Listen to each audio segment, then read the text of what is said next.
सरसत स्नेह में जपा गुणपति लागा पाय।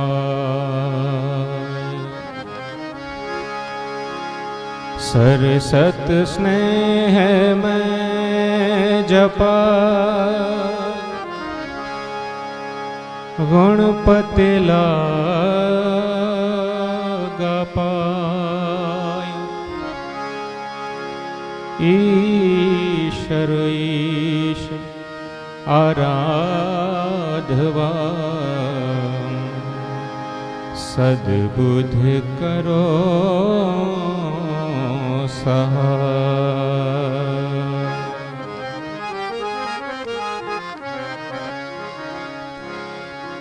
શરૂઆત આપણા બધામાં બેઠેલા પરમપિતા પરમેશ્વરને યાદ કરીને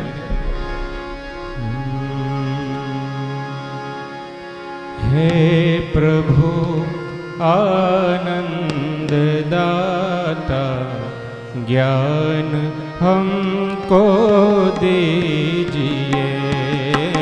हे प्रभु आनंद दाता ज्ञान हमको दीजिए। शीघ्र सारे दुर्गुणों से दूर हमको कीजिए। हे प्रभु आनंद दाता ज्ञान हमको दीजिए।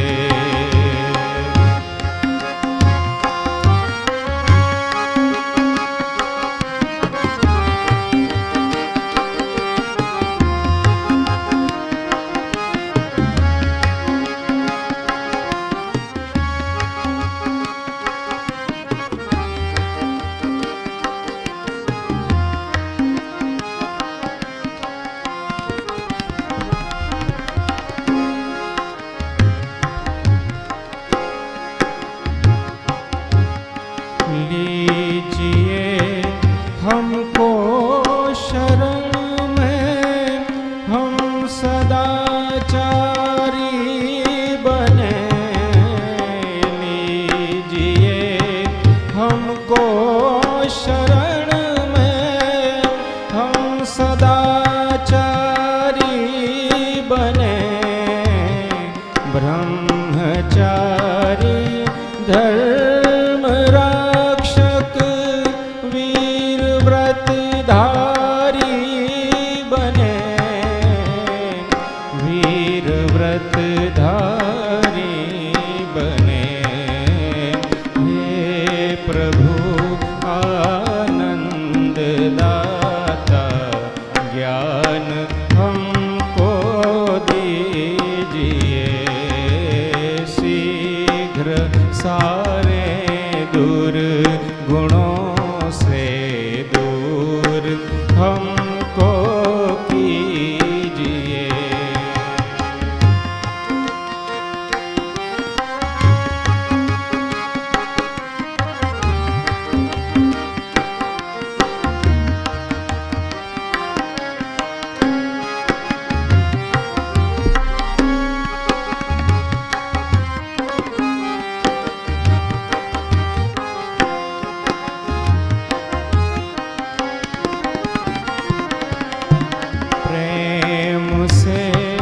हम गुरुजनों की नित्य ही सेवा करें।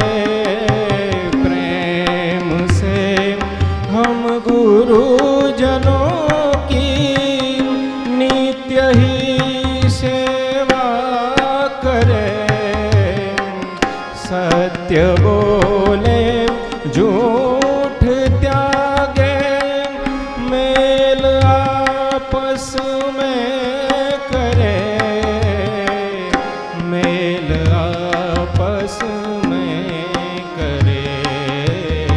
हे प्रभु आनंद दाता ज्ञान हमको दीजिए।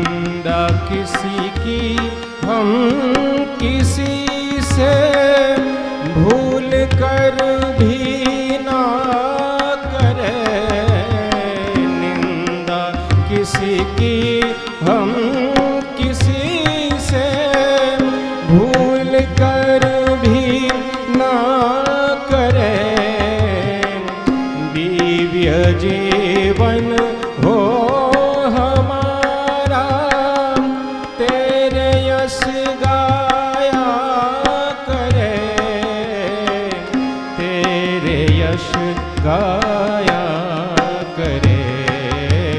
हे प्रभु आनंद दाता, ज्ञान हमको दीजिए, शीघ्र सारे दुर्गुणों से दूर हमको कीजिए।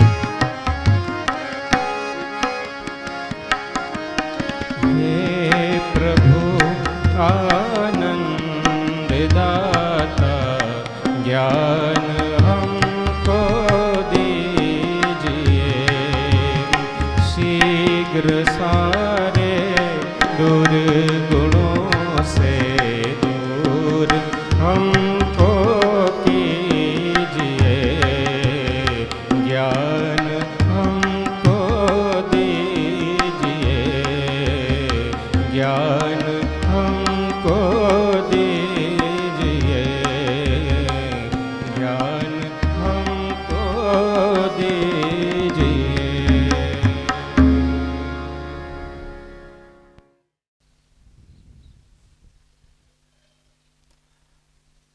અત્રે ઉપસ્થિત તમામ વાલી મિત્રોને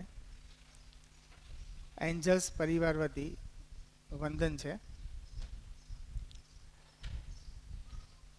આજે આપણે પર્ટિક્યુલર બાળકને સાયન્સ માટે એક એક્ઝામ આપવા માટે અહીંયા લાવ્યા છીએ. તો પહેલાં મારું થોડું ઇન્ટ્રોડક્શન મારું આપી દઉં. મારું નામ ગિરીશ પટેલ છે અને અહીંયા હું એક મેનેજમેન્ટનો ભાગ છું અને ફિઝિક્સ પણ ભણાવું છું.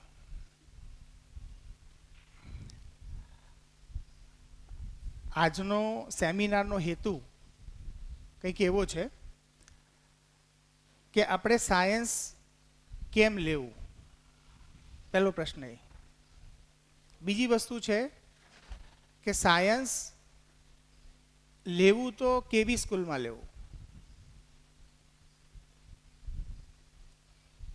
અને એ શાળાની અંદર કેવી કેવી વ્યવસ્થા અને કેવી સુવિધા અને કેવા પ્રકારનું માહોલ હોય તો મારા બાળકનું ફ્યુચર હું સિક્યોર કરી શકું. તો પહેલું તો સૌથી પહેલાં આપણા મનમાં એ ચાલતું હોય છે કે બાળકને સાયન્સ કરાવવું એટલે એક ઊંડાણમાં એક એવો વિચાર હોય છે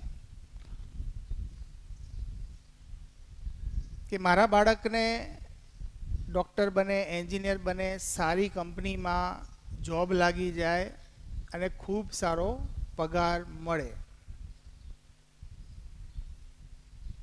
એપ્રોચ તો કયો છે?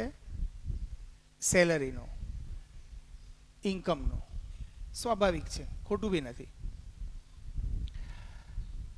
પણ એની સાથે સાથે એક વસ્તુ બહુ જરૂરી છે કે મારું બાળક એક સારો વ્યક્તિ બને.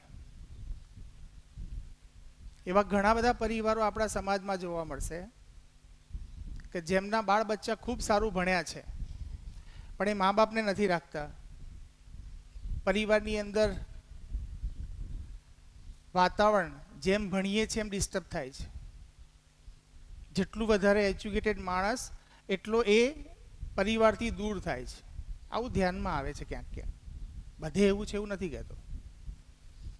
તો સાથે સાથે સારો વ્યક્તિ બને એ પણ એક રિક્વાયરમેન્ટ હોય છે. અને એ દિશામાં અમારી સ્કૂલ એક જવાબદારી લઈને ખૂબ સારું કામ કરી રહી છે. એના વિશે હું તમને સેમિનારની વચ્ચે પણ અમુક ચર્ચાઓ કરીશ. તો પહેલા તો જે પ્રશ્ન છે આપણો નેક્સ્ટ કે ભાઈ સાયન્સ કેમ રાખવું. તો સાયન્સ રાખવાની અંદર જે હું સમજી શકું છું એ તમને કહું કે અત્યારે જે સિનારીઓ આપણી આજુબાજુ કોમ્પિટિટિવ જે માહોલ દેખાય છે એમાં સફળ થવાવાળો જે વર્ગ છે એ સાયન્સના વિદ્યાર્થીઓનો વધારે છે. એનું કારણ એટલું જ છે કે સાયન્સનો વિદ્યાર્થી લોજિકલ હોય, એનું તર્ક સારું હોય. તર્ક સારું હોય એટલે એ કોઈ પણ સબ્જેક્ટને કોઈ પણ પ્રોબ્લેમનું એનાલિસિસ સારું કરી શકે. એટલે સાયન્સ કરેલો વિદ્યાર્થી કદાચ કોઈ બિઝનેસમાં પણ જાય છે તો પણ એનું પરફોર્મન્સ ઓલવેઝ સારું દેખવા મળે છે. બીજું એક એવું લોજિક જોઈ શકીએ આપણે કે આપણી આજુબાજુ જેટલી પણ સુવિધાઓ છે કે જેટલો પણ આપણને વિકાસ દેખાય છે, જેટલું પણ આપણને સર્જન દેખાય છે, એ તમામ સર્જનમાં મોટો ફાળો સાયન્સનો છે. એટલે સાયન્સ ઓરિએન્ટેડ જોબ ઓપોર્ચ્યુનિટી પણ વધારે છે. સાયન્સનો વિદ્યાર્થી ડૉક્ટર બને છે, એન્જિનિયર બને છે કે બીજી પછી એગ્રીકલ્ચર કે એવી ઘણી બધી બ્રાન્ચો છે. સાયન્સમાં 12th પછી પણ ઘણા બધા સ્કોપ છે અને દરેક સ્કોપની અંદર જ્યાં મારું ધ્યાન જાય છે ત્યાં એવું છે કે બધી જ જગ્યાએ વેકેન્સી અવેલેબલ છે. જો એ વ્યક્તિ યોગ્ય હોય તો. મતલબ કે ડૉક્ટર બની ગયા પણ એનામાં એનું વ્યક્તિત્વ સારું નહીં હોય તો ડૉક્ટર બનીને પણ એનું સમાજને કંઈક અર્પણ કરવાની અંદર પણ એ પાછો પડશે, સમાજને કંઈક આપવામાં બી પાછો પડશે અને એની આર્થિક પાસામાં પણ એ મંદો પડી શકે એવા ડૉક્ટરો પણ આપણી સરાઉન્ડિંગ ઘણા બધા જોવા મળે છે. તો સારો વ્યક્તિ હોય ને એની સાથે સાથે સ્કિલ હોય, આ બે રિક્વાયરમેન્ટ છે. તો સાયન્સનું એક લોજિક એ છે કે આપણી આજુબાજુ આપણે જેટલી પણ સુવિધાઓ, માની લો કે રોડ બને છે, બિલ્ડિંગ્સ બને છે, અહીંયા હું ઊભો છું તો સામે એલઈડી ચાલે છે, આ ફેન છે, સરાઉન્ડિંગલી જેટલું પણ સપોઝ આ રૂફ બની છે તો આ બધામાં ક્યાંક ને ક્યાંક ઇન્વોલ્વમેન્ટ શાનું છે? એન્જિનિયરિંગનું છે. જ્યારે આપણે બીમાર થઈએ છીએ એવું બને જ કે કોઈ વ્યક્તિ બીમારી વગર ના હોય એવું બને નહીં. આપણે અત્યાર સુધીની આપણી યાત્રામાં, આપણા જીવનમાં આપણે દવાખાનામાં બી ઘણી વાર ગયા હશું. આપણા માટે નહીં ગયા તો બીજા માટે પણ ગયા હશું. તો વાત એવી છે કે જ્યારે સાયન્સ રાખીએ છીએ ત્યારે સંભાવનાઓ વધી જાય છે. શાની? આર્થિક પાસાની. અને એમાં પણ જો વ્યક્તિ ઉત્તમ હોય તો પછી સોને પે સુહાગા જેવું થાય. આર્થિકતા તો આવે પણ એ વ્યક્તિ માન સન્માન પણ ભરપૂર મળે એને સમાજમાં. તો સાયન્સ રાખવા પાછળના અલ્ટિમેટ રીઝન્સ કઈ આવા હે કે સાયન્સ રાખીએ છીએ તો આપણને જોબ ઓપોર્ચ્યુનિટી જલ્દી મળે છે, કારણ કે જેટલું આપણી સરાઉન્ડિંગ છે બધું જ ક્યાંક ને ક્યાંક સાયન્સના યોગદાનથી તૈયાર થયેલું છે. તો સાયન્સ કેમ રાખવું એની ક્લેરિટી આવી જાય આપણને. આપણી પાસે ઓપ્શન 10માં પછી જનરલી 3-4 ઓપ્શન હોય છે. એક ઓપ્શન છે સાયન્સ, બીજો ઓપ્શન છે કોમર્સ, ત્રીજો છે આર્ટ્સ, ચોથું છે પોલિટેકનિકમાં જઈ શકીએ આપણે. પછી નાના મોટા આઈટીઆઈ ને એવા બધા કોર્સિસ છે. પણ જનરલી જે બાળકો હોશિયાર છે એ હંમેશા પ્રાયોરિટી સાયન્સને આપે છે. ફોર એક્ઝામ્પલ, મારા ફાધર એન્જિનિયર હતા તો અમે બંને ભાઈને સાયન્સ રખાવ્યું. અમે પણ અમારા બાળકને કરાવીએ છીએ. ઓકે, સમાજમાં તમે જ્યાં જોશો ત્યાં તમને આવું કંઈક દેખાશે કે જેનું બાળક સાયન્સમાં ભણ્યું છે એનો વાલી તો એને સાયન્સ કરાવે જ છે. મતલબ કે જે એ પ્રોસેસમાંથી પસાર થયેલો વ્યક્તિ પણ એ નિર્ણય લે છે કે ભાઈ મારું બાળક પણ આ જ કરે. એટલે ત્યાંથી આપણને એક ટેન્ટેટિવ આઈડિયા આવી જાય કે ભાઈ સાયન્સ કરેલા પરિવારમાં લોકો એમના બાળકોને પણ સાયન્સ તરફ પ્રાયોરિટી વધારે આપે છે. રેર કેસીસમાં એવા એક્ઝામ્પલ મળશે. 100 પરિવાર લઈશું તો એમાંથી એકાદ એક્ઝામ્પલ એવું મળે કે જ્યાં એને કદાચ કોઈ કારણોસર એને આર્ટ્સ અથવા કોમર્સ રાખ્યું હોય. ઓકે, જ્યારે હું વાત કરતો હોય ત્યારે તમને પણ કોઈ એવો મુદ્દો લાગે તો તમે હેન્ડ રેઝ કરીને મને પૂછી શકો છો. મારી પાસે જેટલી માહિતી અને સમજ છે એ પ્રમાણે હું તમને યોગ્ય જવાબ આપીશ. Okay, next, how to select the school. તો બીજો પ્રશ્ન એ છે કે સાયન્સ રાખવું છે એ નિર્ણય લેવાઈ ગયો. ઓકે, ઘણીવાર એવું થાય છે કે સાયન્સ રાખવાનો જે નિર્ણય છે એ ઇમ્પોઝ કરવામાં આવે છે બાળક ઉપર. તો એના અંદર પણ હું એનો થોડો ઓપોઝમાં છું એક ટીચર તરીકે. બાળકને સાયન્સ રખાવવું હોય તો સાયન્સની સમજ એને પૂરેપૂરી આપવી પડે. એના માટે એને કેરિયર ગાઈડલાઈન કે એવી કોઈ પણ અથવા કોઈ એક્સપર્ટ હોય તો એવાની પાસે જઈને એને પૂરી સમજ આપવી જરૂરી છે કે ભાઈ સાયન્સ કેમ રાખવું. જેથી આજે તમે અહીંયા આવ્યા છો તો થોડો આઈડિયા આવી જશે કે ભાઈ સાયન્સ મારે કેમ રાખવું. તો હવે સાયન્સ રાખવું છે નિર્ણય લેવા, એના પછી બીજો નિર્ણય મહત્વનો એ થઈ જાય કે મારે કેવી સ્કૂલમાં જવું. તો જે અમારી સ્કૂલ છે એના વિશેની હું તમને માહિતી આપું છું, કારણ કે અમારી સ્કૂલ એ બેઝ ઉપર ને ડિઝાઇન ઉપર બની છે અને એના ખૂબ ઉત્તમ રિઝલ્ટ અમને મળી રહ્યા છે. અને અમે એક પરિવારની ભાવનાથી કેવી રીતે કામ કરીએ છીએ હું તમને સ્ટેપ બાય સ્ટેપ તમને સમજાવતો જાઉં. તો પહેલું છે કે કઈ શાળા તમારા બાળકને વધુ સમય આપે છે અને તેના ડાઉટ સોલ્વ કરાવે છે. જો બાળક ક્યાં અટકી જાય, ભણતા ભણતા એનું અટકવાનું ક્યાં બને, જ્યારે એ કોઈ ટોપિક ભણતો હોય અને એને ટોપિકનો જવાબ ન મળે, મતલબ એના અંદર ડાઉટ ડેવલપ થાય, ત્યારે એને જો ટીચરનો સપોર્ટ મળે તો એની ગાડી જ્યાં અટકી ગઈ હોય ત્યાંથી આગળ વધી શકે. તો જે ડાઉટ સોલ્વિંગ શબ્દ લખ્યો છે ને, ડાઉટ સોલ્વ એ બહુ ઇમ્પોર્ટન્ટ પોર્શન છે સ્ટડી માટે. અને ડાઉટ સોલ્વિંગ માટે અમારી પાસે સિસ્ટમ એવી છે કે બાળક જ્યારે અર્લી મોર્નિંગ સ્કૂલમાં આવે ત્યારે અમારી પાસે એક રજિસ્ટર હોય છે, ડાઉટ સોલ્વિંગનું જ એક રજિસ્ટર. એમાં સબ્જેક્ટ વાઇઝ બધું જ લખેલું હોય. તો બાળક સીધો રાતે ઘરે વાંચે છે, વાંચતા વાંચતા એને એમ થયું કે આટલા 4 ટોપિક મને સમજમાં આવ્યા નથી. એ સવારે જેવો સ્કૂલમાં આવે છે ત્યારે એ રજિસ્ટરમાં એ નોંધી દે છે કે ભાઈ મારે આ સર પાસે આ ટોપિક શીખવો છે. પછી બાળકનું કામ પતી ગયું. હવે જવાબદારી બની ગઈ ટીચરની. એમના જ્યારે SSDSના લેક્ચર હોય એટલે કે રીડિંગ લેક્ચર હોય છે, એ રીડિંગ લેક્ચરમાં ટીચર સામેથી જઈને એ બાળકને બોલાવી આવશે અને બાળકને એના ડાઉટ સોલ્વ કરીને એને કમ્પ્લીટલી સંતૃપ્ત કરીને એ કમ્પ્લીટ સંતોષ થઈ જાય પછી એ બાળક એના ક્લાસમાં જાય છે. તો બાળકને ટીચર પાસે સામે જવાની સ્થિતિ નથી અહીંયા. બાળક ખાલી એકવાર ઇન્ફોર્મ કરી દે પછી ટીચર જવાબદારી લે છે એને બોલાવીને શીખવાડવાની. તો અમારી પેટર્નમાં છે કે ડાઉટ સોલ્વિંગ. કારણ કે ડાઉટ સોલ્વિંગ એક બહુ મેજર પ્રોબ્લેમ છે. ઘણી બધી સ્કૂલોમાં કહેતા હોય છે કે અમે ડાઉટ સોલ્વ કરાવીએ છીએ, પણ જે સિસ્ટમ કેવી હોય છે હું તમને સમજાવું. રિસેસ પડે એટલે મારી પાસે આવીને શીખી જજે. રિસેસ પડે અડધો કલાકની મેક્સિમમ, મોટા મોટી રિસેસ એવડી જ હોય. કદાચ જમવાની હોય તો જમવાનો ટાઈમ કાઢીએ તો અડધો કલાકથી વિશેષ એની પાસે રહે નહીં, માંડ 20 મિનિટ રહે. ઓકે, 20 મિનિટમાં માની લો કે 300 છોકરા ભણતા હોય તો 300 છોકરાના ડાઉટ સોલ્વ થાય એની સંભાવનાઓ શું? એમ 300 છોકરાઓની અંદર માની લો કે ચલો 25 છોકરાને 50 છોકરાને ડાઉટ છે, તો એ 25 છોકરા એક ટીચર પાસે જશે અને એ ટીચર એમને શીખવાડી દેશે. એ પ્રેક્ટિકલી લાગે છે? વિચારી તોય ખ્યાલ આવે કે શક્ય નથી. બરાબર? તો એવી રીતે ડાઉટ સોલ્વિંગ થાય છે, પણ એનો કોઈ મતલબ નથી રહેતો.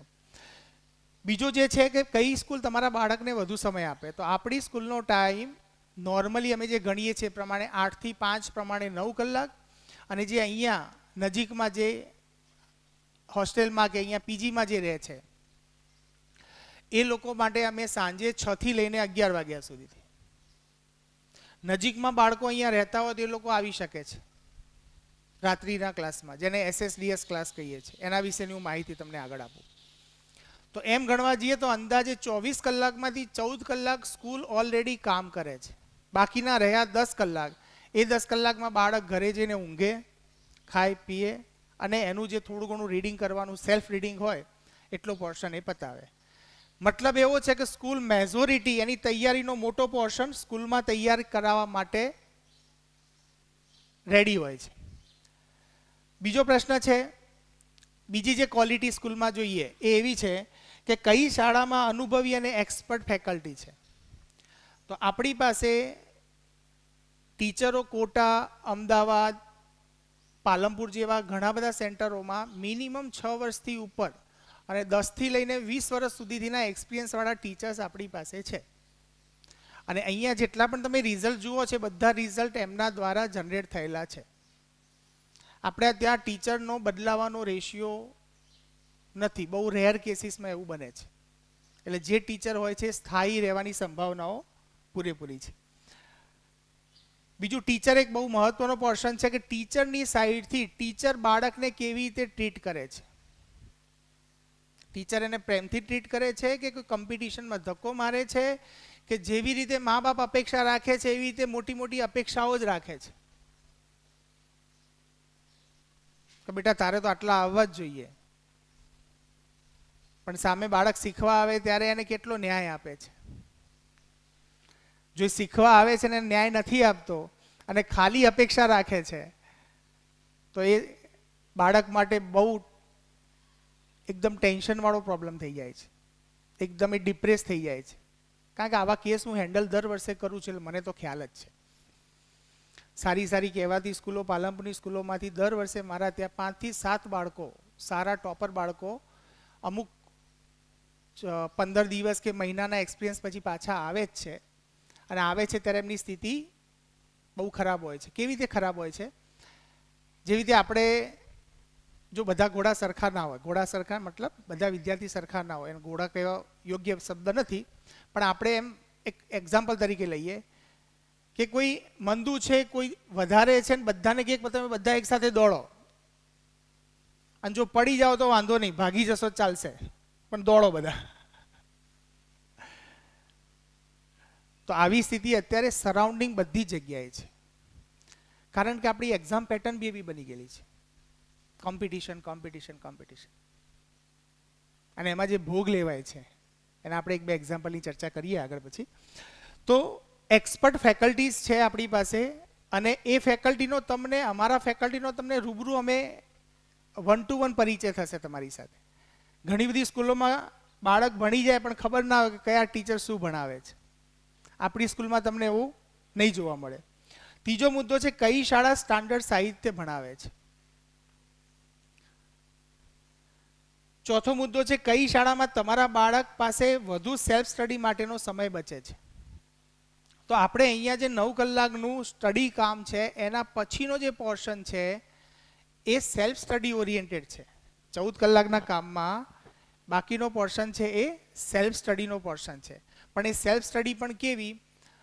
અમારી પ્રેઝન્ટમાં, સ્કૂલની પ્રેઝન્ટમાં. એટલે મા બાપનું જે ઘરે હેક્ટિક પ્રોબ્લેમ હોય કે મોબાઈલ જોવે છે, ટીવી જોવે છે, આ વસ્તુઓથી એ એમને શાંતિ મળે. મતલબ કે પેરેન્ટ્સની જવાબદારી લેવાનો અમે મેક્ઝિમમ પ્રયત્ન કરીએ છીએ. કઈ શાળામાં તમારા બાળકને મોરલ સપોર્ટ મળે છે. મોરલ સપોર્ટ એટલે કે એને હૂંફ મળે છે. મારી સ્કૂલના, હું બોલું છું એટલે નહીં, મારી સ્કૂલમાં અહીંયાથી ઘણા બધાના ભાઈ બહેન ઓલરેડી ભણે જ છે. અમારી સ્કૂલમાં તમે ક્યારે પણ કોઈ બાળકને જનરલી ડિપ્રેશનના મોડમાં નહીં જુઓ. એમને હંમેશા જ્યારે પણ જરૂર પડે છે ત્યારે મોરલ સપોર્ટ આપવા માટે અમારા બધા જ ટીચરો, હમણાં તમે જોતા હતા એમાં હોમ વિઝિટ પણ થાય છે અને બધા ટીચરો ઓલવેઝ રેડી હોય છે, કારણ કે પોતાની જવાબદારી સમજે છે. એના પછી જે છેલ્લો મુદ્દો છે કે કઈ શાળામાં તમારા બાળકના મૂલ્યાંકન માટેની શ્રેષ્ઠ પદ્ધતિ છે. કઈ સ્કૂલમાં એવી ટેસ્ટ સિરીઝ છે સિસ્ટમેટિક કે જેના કારણે બાળકની નીટની, જેઈની અને બોર્ડની અને ગુજકેટની આ 4 એક્ઝામોની તૈયારી પ્રોપરલી થાય. તો અહીંયા જે મેં મુદ્દા કીધા છે એ મુદ્દા આપણી સ્કૂલમાં કેવી રીતે સેટિસ્ફાઈડ થાય છે એ આપણે 1 by 1 જોઈએ. અને એના માટે તમે બધા ટીચર્સને પણ મળી શકો છો, વિદ્યાર્થીઓને મળી શકો છો, અહીંયા ભણતા વિદ્યાર્થીઓને પણ આ બધી બાબતોની ચર્ચા તમે કરી શકો છો. નેક્સ્ટ, તો જો એન્જલ્સ પસંદ કરવાના કયા મુદ્દા હોઈ શકે અમારા પ્રમાણે, તો નેક્સ્ટ તો અમારી પાસે જે અમારો આ પરિવાર છે, સાયન્સ પરિવાર છે, કે અમારી પાસે જે એક્સપર્ટ ફેકલ્ટી છે ને એક મોટી ટીમ છે અમારી પાસે, અને મોટી ટીમ અત્યારે સતત રિઝલ્ટ આપી રહી છે એવી ટીમ છે. જે મેં તમને કહ્યું કે એક્સપર્ટ ફેકલ્ટી જોઈએ. નેક્સ્ટ, જ્યારે બાળક સ્કૂલમાં આવે છે ત્યારે સૌ પ્રથમ અમે ગોલ સેટિંગ ચાર્ટ બનાવી રહીએ છીએ. ઓકે, આની પ્રોસેસ કેવી હોય છે હું તમને સમજાવું. જ્યારે બાળક સ્કૂલમાં આવે છે ત્યારે સૌથી પહેલા શરૂઆતમાં એક આખા દિવસની પેરેન્ટ્સ મીટિંગ થશે. 1 કલાકની 2 કલાકની નહીં. પેરેન્ટ્સ સવારે 9 વાગે આવશે અને સાંજે 4 વાગ્યા સુધીથી અમારી સાથે રહેશે.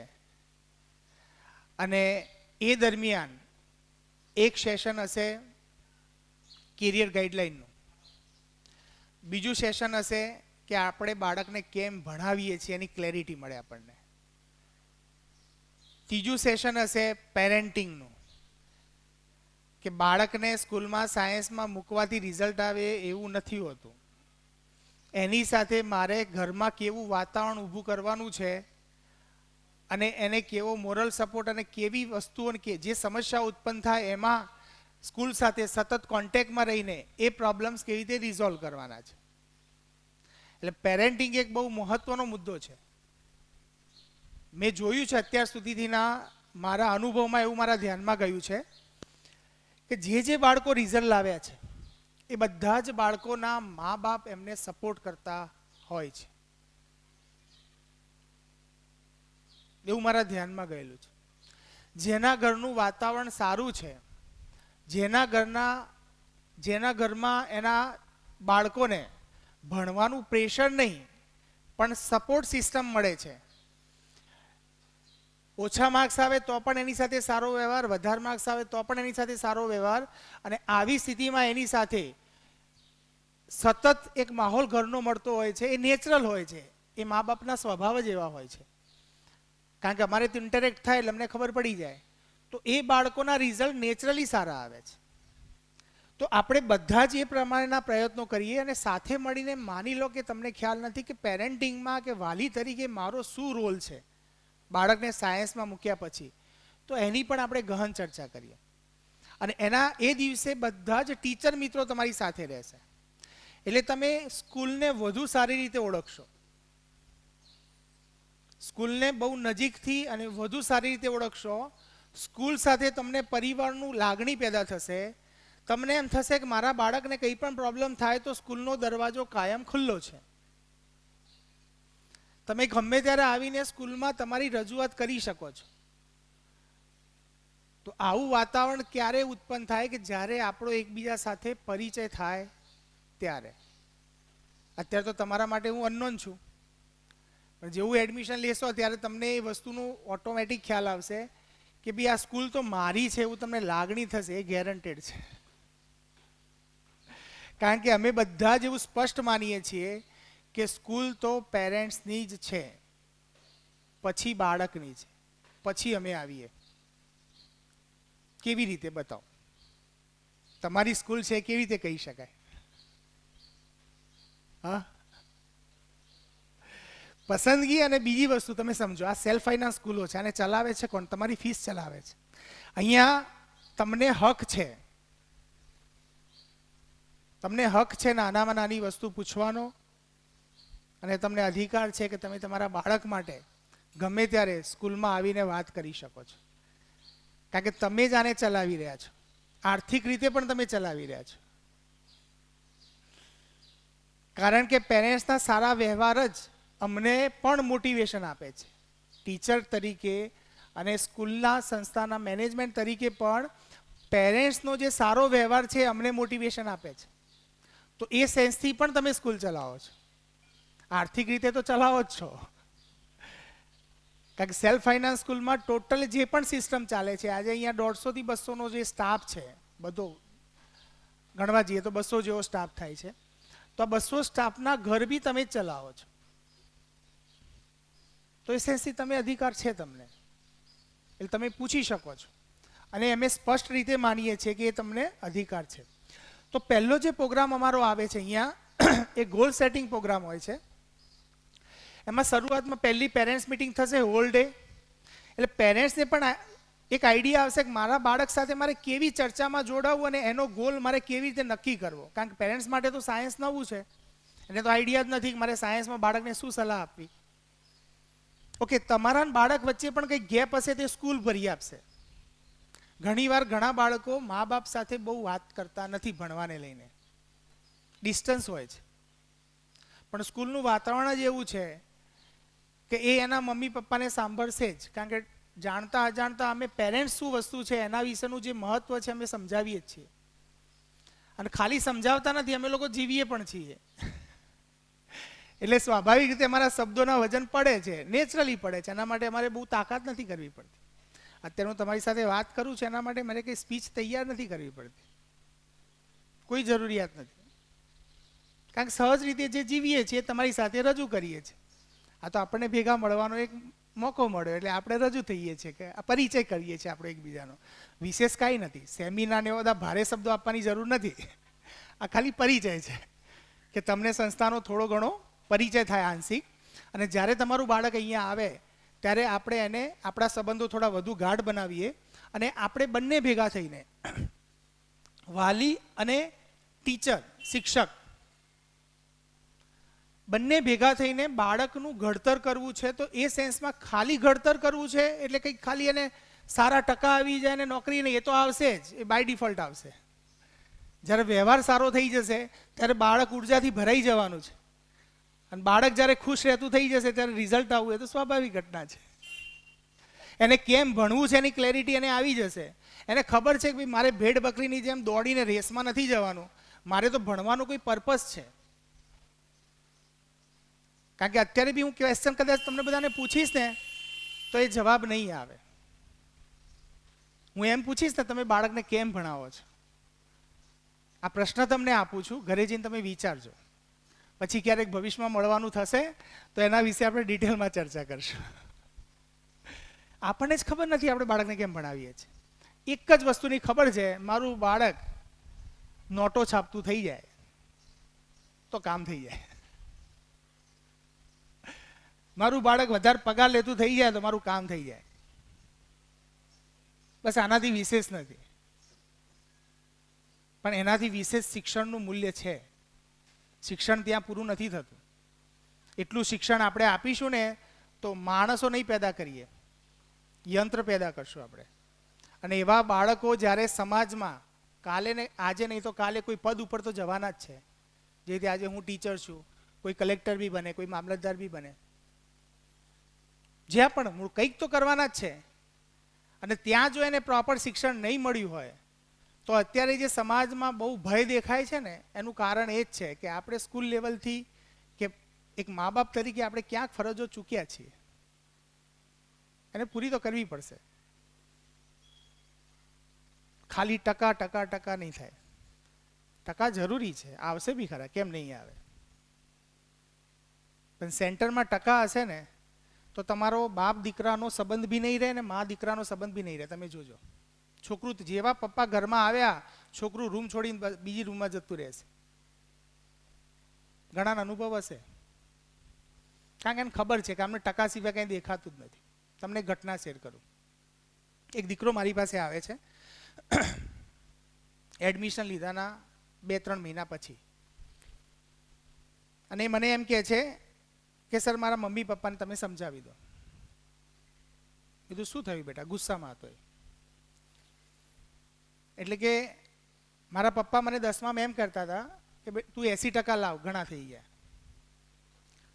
અને મારા સાહેબ 85 આવ્યા, ઓછા છે? કીધું ના.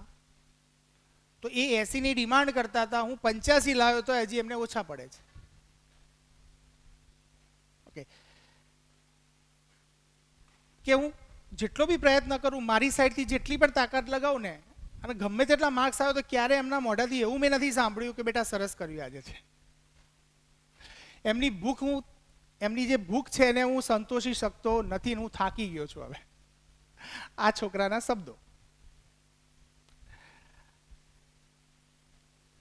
ઓકે, એ જ દિવસે કલાક 2 કલાક પછી હું થોડો બહાર જતો હતો, ગાડીમાં એની મમ્મીનો ફોન આવે છે કે સાહેબ તમે આ દીકરાને સમજાવી દો. હું નામ નથી લેતો કારણ કે ઓલરેડી એ દીકરો અત્યારે ભણે છે અને કદાચ અહીંયા બધા જાણતા હોય એટલે એની વાતને આપણે ડિસ્ક્લોઝ નથી કરતા. તો એની મમ્મીનો ફોન આવે છે કે એ અમારું કીધું બિલકુલ માનતો નથી અને મારી સાથે એની મમ્મી 2 કલાક વાત કરે છે, થોડી નહીં. વિચાર કરો મમ્મી પણ કેટલી ભરાયેલી હતી.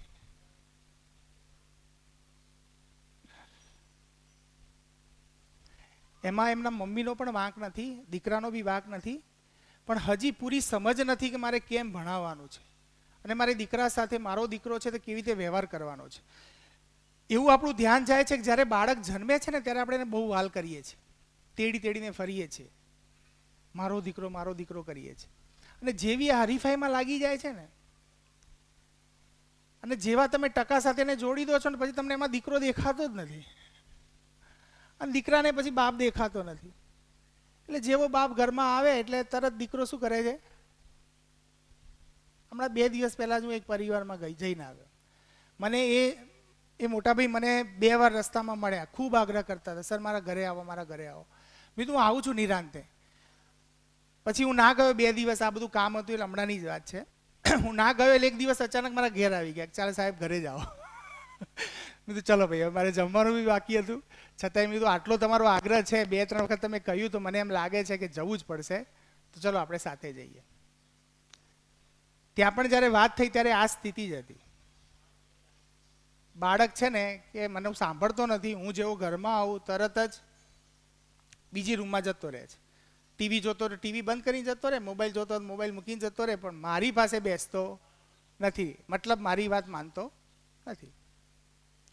જે પિતાને પણ દુઃખ આપે છે અને દીકરાને દુઃખ આપે છે, માને બી દુઃખ આપે છે અને દીકરાને દુઃખ આપે છે. હવે આવા દુઃખી પરિવારમાં આપણે રિઝલ્ટની અપેક્ષા રાખીએ છીએ. જ્યાં બધા જોડાયા છે બસ એકબીજાની અપેક્ષાઓથી જોડાયા છે, તું ટકા લાય, બસ બીજું કાંઈ જોઈએ નહીં મારે. ભાઈ બાળક ટકા લાવશે જ, તમે પ્રેમને ઊંફ આપશો તો કેમ નહીં લાવે. એમને તમારામાં પ્રેમ દેખાશે ત્યારે. મેં જોયું છે, મેં હમણાં જ 8માના ક્લાસમાં ગયો હતો, આ 10 દિવસ પહેલાંની વાત છે. તો હું છોકરાઓને પૂછતો હતો, પ્રશ્ન મારો એવું હતું કે આપણે બેટા ભણવાનું કેમ છે, આ બાજુ આવી જાઓ, તડકો છે. આનંદભાઈ, મારે આપણે ભણવું છે કેમ, એવો મેં પ્રશ્ન મૂક્યો. તો તમે માનશો નહીં, તમને નવાઈ લાગશે. અને ખરેખર ત્યાં મા બાપ હાજર હોય તો હલી જાય એવા જવાબ હતા. મોટાભાગના બાળકો એમ કહેતા હતા કે અમારા મમ્મી પપ્પા માટે અમે ભણવું છે, મતલબ મમ્મી પપ્પાને ખુશ કરવા ભણવું છે. નથી કોઈને ડૉક્ટર બનવું, નથી કોઈને એન્જિનિયર બનવું, બસ મારા મમ્મી પપ્પા ખુશ થઈ જાય એના માટે મારે ભણવું છે. તમે વિચાર કરો, આપણી સાઈડથી બાળક માટે કેટલું વિચારીએ છીએ, બાળક આપણી સાઈડથી કેટલું વિચારે છે, તો બાળકનું પલ્લું ભારે રહેશે. તમે જોજો, તમારા કરતાં બાળક તમારા વિશે વધારે વિચારે છે, એના ઉપર કદી આપણું ધ્યાન જતું નથી. એટલે ગોલ સેટિંગ ચાર્ટમાં હું મુદ્દા ઉપર આવી જાઉં, વાતો તો ઘણી બધી થશે, આવા તો ઘણા બધા કિસ્સા મારી પાસે છે અને આવતા રહેતા હોય છે, કારણ કે આના અંદર હોઈએ ને એ વસ્તુઓને સારી રીતે હેન્ડલ કરીને બાળકોને સાચી દિશા આપીએ છીએ, એનો આનંદ બી અમારા અંદર ભરપૂર હોય છે, એ અમારા સુખનું કારણ બને છે. તો જે ગોલ સેટિંગ ચાર્ટમાં પહેલાં આપણે બધા પેરેન્ટ્સ એક દિવસ હોલ ડે ભેગા થઈશું, એ દિવસે બપોરે જમીશું બી સાથે, ટીચર્સ બી સાથે રહેશે, અને સાંજ સુધીથી સ્કૂલના તમામ ટીચરને બી ઓળખી લેશું, સ્કૂલની સિસ્ટમને બી ઓળખી લેશું, મારે ઘરે શું કરવાનું છે એ બી મને ખબર પડી જશે, બાળક સાથે કેવો વ્યવહાર કરવાનો છે એ બી મને ખ્યાલ આવી જશે. અને મારે બાળકના કેરિયર ગાઈડલાઇનમાં એને જે ગોલ સેટિંગ નક્કી કરવો છે એમાં હું એને મદદરૂપ થઈ શકું એવી મનોસ્થિતિ સાથે આપણે ઘરે જઈશું. એટલે એનો ટેન્ટેટિવ અમે તારીખ રાખી છે, 31 તારીખ રાખેલી છે. એના પછી 1લી તારીખથી સ્કૂલ ચાલુ થશે. આવો ટેન્ટેટિવ આઈડિયા છે, જે એક્ઝેક્ટ હશે તમને જણાવી દેવામાં આવશે. કદાચ 1-2 દિવસ આગળ પાછળ થઈ શકે, 99% ચેન્જીસ નહીં થાય. તો ગોલ સેટિંગમાં અહીંયા દેખો, એક દીકરી છે અવની રાઠોડ, ઓલરેડી અત્યારે ડૉક્ટર બની ગઈ છે. બની ગઈ છે મતલબ અત્યારે અમદાવાદની NHLમાં ભણે છે, વાડીલાલ કોલેજ છે એમાં. તો આ એનો ગોલ ચાર્ટ બનાવ્યો હતો અને એના પોઈન્ટ્સ તમે વાંચી શકો છો. એની અંદર અમે એને ગાઈડલાઈન એ પણ આપતા હોય કે રોલ મોડલ તરીકે કોઈ વિદ્યાર્થીનું રિઝલ્ટ આવ્યું તો એનું નામ પણ લઈ શકે છે, કે જેને કાયમ માટે એની સામે રાખે. પણ આ જે ગોલ સેટિંગ ચાર્ટ એવો નહીં બને કે અઠવાડિયામાં આપી દો, એમ અઠવાડિયામાં નહીં આપે. એના માટે 1 મહિનો સતત મહેનત થશે, થોડું રિસર્ચ થશે, ગૂગલ ફેંચશે, જોશે કે ભાઈ કઈ કોલેજમાં કેટલાય કટ ઓફ અટક્યું છે, હું હાલ કઈ સ્થિતિમાં છું, હું 60%ની છું, 600ની કલ્પના કરું છું, તો હાલ એવી રીતે નથી કર્યું. ભલે મારું સપનું 600નું રહ્યું, પણ 60 છે તો હું પહેલાં 65 પહોંચું, 65 છે તો 70 પહોંચું. તો હું એક ટેન્ટેટિવ મારો એક પાથ બનાવી દઈશ કે મારે સ્ટેપ બાય સ્ટેપ આવી રીતે આટલે સુધીથી પહોંચવું છે. એનો એક આખો ટોટલ એક ચાર્ટ બનાવશે અને એ ચાર્ટ 1 મહિનાના અંતે જે તે એના જે મેન્ટર હશે એની સાઇન કરાવશે અને એ મેન્ટર દ્વારા જે સાઇન થયા પછી એના ઘરે એને લગાવી દેશે. એટલે આ ગોલ ચાર્ટ કોઈની કોપી પેસ્ટ નહીં હોય, જેમાં પેરેન્ટ્સ પણ ઇન્વોલ્વ હશે, બાળક બી ઇન્વોલ્વ હશે અને સ્કૂલના ટીચર પણ ઇન્વોલ્વ હશે. આ 3 વ્યક્તિઓ ભેગા થઈને બાળકનો ગોલ ડિસાઈડ કરશે અને એ પોતાનું એક ડ્રીમ તૈયાર કરશે અને ડ્રીમ એના રૂમમાં રહેશે. તો પહેલું સ્ટેપ અહીંયા એ આવશે. નેક્સ્ટ, જો આ બીજો છે, એક રિષિતા કરીને દીકરી છે, એનો ગોલ ચાર્ટ છે. એના પછી નેક્સ્ટ સતીશ સરની બેબી છે, મેનેજમેન્ટમાં મારી સાથે છે, એ અત્યારે હાજર નથી, એ પણ અત્યારે મેડિકલમાં છે સુરતમાં. આ ભાવિક સોની નેક્સ્ટ, આ પણ અત્યારે મેડિકલમાં છે. ઇન શોર્ટ હું આ 3 વર્ષ પહેલાંના ફોટા સમજી લો, આ વર્ષના બી બતાવી શકું છું તમને. પણ અલ્ટિમેટ આ જે અમારી પ્રોસેસ છે ને ઘણા સમયથી ચાલે છે, એવું નથી કે આ વખતે નવી લોન્ચ કરી હોય એવું. આ જે ગોલ સેટિંગવાળું જે સિસ્ટમ છે એ અમે સતત વર્ષોથી કરીએ છીએ. એટલે ઓલરેડી આ બાળકો 1 વર્ષ એમનું પતી ગયું હશે મેડિકલમાં, અને અત્યારના બાળકોના પણ ફોટોગ્રાફ્સ તો છે, પણ કોઈ બી અત્યારના બતાવી પછી પ્રોસેસ એની એ જ એ પ્રમાણે ફોલો થવાની છે. હા, આ વખતે જે એડ ઓન અમે કર્યું છે એ છે કે whole day parents meeting add કરી છે. પહેલાં પેરેન્ટ્સને કલાક માટે બોલાવતા, ન એમાં પેરેન્ટ્સ તૃપ્ત થાય, ન અમને પણ એમ થાય કે પેરેન્ટ્સ પૂરેપૂરા સમજીને ગયા છે, અને જે રિઝલ્ટ આવવા જોઈએ બાળક સાઈડમાં એ રિઝલ્ટમાં ક્યાંક ગેપ રહેતી હતી. એટલે ગેપ ભરવા માટે આ વખતે એક નવો પ્રયોગ એ કરીએ છીએ કે આખો દિવસ આપણે બધા સાથે એક પરિવારની જેમ રહીશું અને એકબીજાને સમજીને બાળકના ગ્રોથ માટે પેરેન્ટ્સ, સ્ટુડન્ટ્સ અને ટીચર્સ બધા ભેગા મળીને પ્રયત્ન કરશે. Next, syllabus planning. તો સિલેબસમાં નોર્મલી અમે જે ફોકસ કરીએ છીએ એમાં સેન્ટરમાં NCERT રાખીએ છીએ. પછી અમારી મેન છે ટેસ્ટ સિરીઝ, એની સાથે એક રેફરન્સ મટીરિયલ અમે આપતા હોઈએ છીએ અને પ્રીવિયસ યર્સના 40 વર્ષના પ્રશ્નપત્રોની એક સેટ આપતા હોઈએ છીએ. એટલે બાળકને 40 વર્ષમાં નીટ હોય કે જેઈ હોય, ગણિતનો વિદ્યાર્થી હોય તે જેઈની એક્ઝામ અને ગુજકેટની એક્ઝામ આપે, બાયોલોજીનો વિદ્યાર્થી હોય તો એ નીટ અને ગુજકેટની એક્ઝામ આપે. તો એના માટે જે જેઈ અને નીટ માટેના છેલ્લા 40 વર્ષમાં પૂછાયેલા પ્રશ્નોની બુક ચેપ્ટર વાઇઝ આવે છે એ અમે આપતા હોઈએ છીએ. એ બાળકોને મટીરિયલ તરીકે મળે છે. અને એક બહુ મહત્વની વસ્તુ છે હિન્ટ બુક. તો હિન્ટ બુક શું છે? આ 5 વસ્તુઓના બેઝ ઉપર અમારું સિલેબસ પ્લાનિંગ થાય છે. અમે જે ભણાવીએ છીએ એના અંદર આ 5 વસ્તુઓ કલેક્ટિવલી હોય છે. એટલે તમને જણાવવાનું કારણ એ છે, હજી આને તો ફરીથી આપણે રિપીટ કરશું, જ્યારે તમે એડમિશન લેશો એના પછી ફરીથી રિપીટ કરશું. અત્યારે તો વિહંગાવલોકન કરીએ છીએ આપણે. તો 5 વસ્તુ તમને જણાવવાનું કારણ એટલું જ છે કે તમે બાળકને ઘરે પૂછી શકો છો કે બેટા ટેસ્ટનું ટાઈમ ટેબલ બી ફિક્સ હશે, તમને ઘરે બેઠા એક એપ્લિકેશન બી હશે અને એના અંદર તમને ખબર બી પડી જશે કે ભાઈ આ તારીખે એક્ઝામ છે ને એ જ દિવસે રિઝલ્ટ મળશે. જે રીતે આજે એક્ઝામ લેવાય છે ને સાંજ સુધી રિઝલ્ટ મળી જશે તમને. તો એવી રીતે ક્વિક રિસ્પોન્સ મળશે તમને. એનું કારણ એ છે કે બાળકને છે ને રિઝલ્ટની ક્યુરિયોસિટી ક્યાં સુધીથી હોય? પછી જો આજે પેપર લઈએ ને 4 દિવસ પછી રિઝલ્ટ આપીએ ને તો એ બાળક માટે પણ મહત્વનું નથી રહેતું, કે એનું એનાલિસિસ જે થવું હોય એ બી થતું નથી. તો આ 5 વસ્તુઓને લઈને તમે બાળક સાથે ચર્ચા કરી શકો, એટલે તમારા નોલેજમાં રહે એના માટે આ ચર્ચા છે. તો અમે સિલેબસ પ્લાનિંગમાં જે ભણાવીએ છીએ એના અંદર આટલા એંગલ લેતા હોઈએ છીએ, સેન્ટરમાં એનસીઆરટી રાખતા હોઈએ છીએ. નેક્સ્ટ, જો આ હિન્ટ બુક છે, મેં હમણાં તમને આજે અમારા સિલેબસ પ્લાનિંગમાં એક હિન્ટ બુક પણ હતું. તો હિન્ટ બુકની અંદર તમે અહીંયા જોઈ શકો છો કે બાળક જે તે સબ્જેક્ટના દરેક subject, physics, chemistry, biology, maths, જે સબ્જેક્ટ લાગુ પડે છે એ બધા સબ્જેક્ટની એક ડાયરી બનાવે છે, નોટબુક હોય છે. એ નોટબુકમાં ટીચર્સ જ્યારે ચેપ્ટર ચાલતું હોય ત્યારે એના રિલેટેડ મહત્વના મુદ્દાઓ હોય એ નોંધાવતા જાય છે.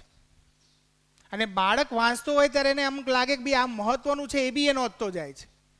એમ કરતાં કરતાં 2 વર્ષના અંતે માની લો કે ફિઝિક્સની 4-5 હિન્ટ બુક બની જાય, કેમેસ્ટ્રીની 4-5 હિન્ટ બુક બની જાય, બાયોલોજીની 4-5 બની જાય 2 વર્ષના અંતે. તો જ્યારે નીટની એક્ઝામ આલવા જાય છે એ વખતે એના માટે શ્રેષ્ઠ જે મટીરિયલ હશે આ હિન્ટ બુક હશે. આ હિન્ટ બુક વાંચી લે એટલે એને 2 વર્ષ ભણેલી તમામ વસ્તુઓ રિવાઇઝ થઈ જાય. બીજો હિન્ટ બુકનો ફાયદો કે ક્યારેક બાળક માની લો કે ઘરે આવે, ઘરે 5 વાગે આવ્યું અને એને નાસ્તો કરવો છે, જમવું છે અથવા નાસ્તો કરવો છે, અને કે મમ્મી મારે નાસ્તો કરવો છે, અને મમ્મી કે હજી બેટા અડધો કલાકમાં આપું. તો બાળક શું કરશે? અડધો કલાક મોબાઈલ જશે. એક જ જવાબ આવશે બધાનો.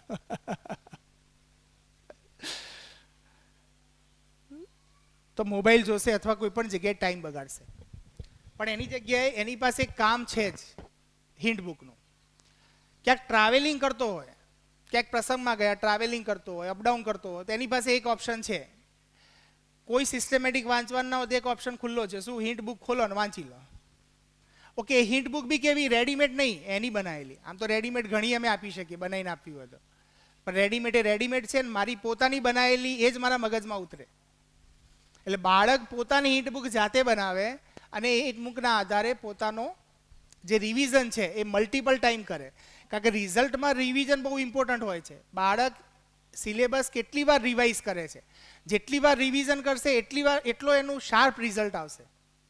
તો રિવિઝન કરવા માટે જો શ્રેષ્ઠ એક માધ્યમ હોય તો એ કયું છે? હિન્ટ બુક છે. તો આ હિન્ટ બુકના ફોટોગ્રાફ્સ છે. નેક્સ્ટ, જેવી રીતે આ ફિઝિક્સનો છે પોર્શન. નેક્સ્ટ, આ કેમિસ્ટ્રીની, આ બેન્ઝીનને જ કદાચ સાયન્સવાળા હશે એમને ખ્યાલ આવશે. આ કેમિસ્ટ્રીની હિન્ટ બુક છે. એક ફ્રન્ટ ફોટા લીધેલા છે એમને. ઓકે, એના પછી નેક્સ્ટ,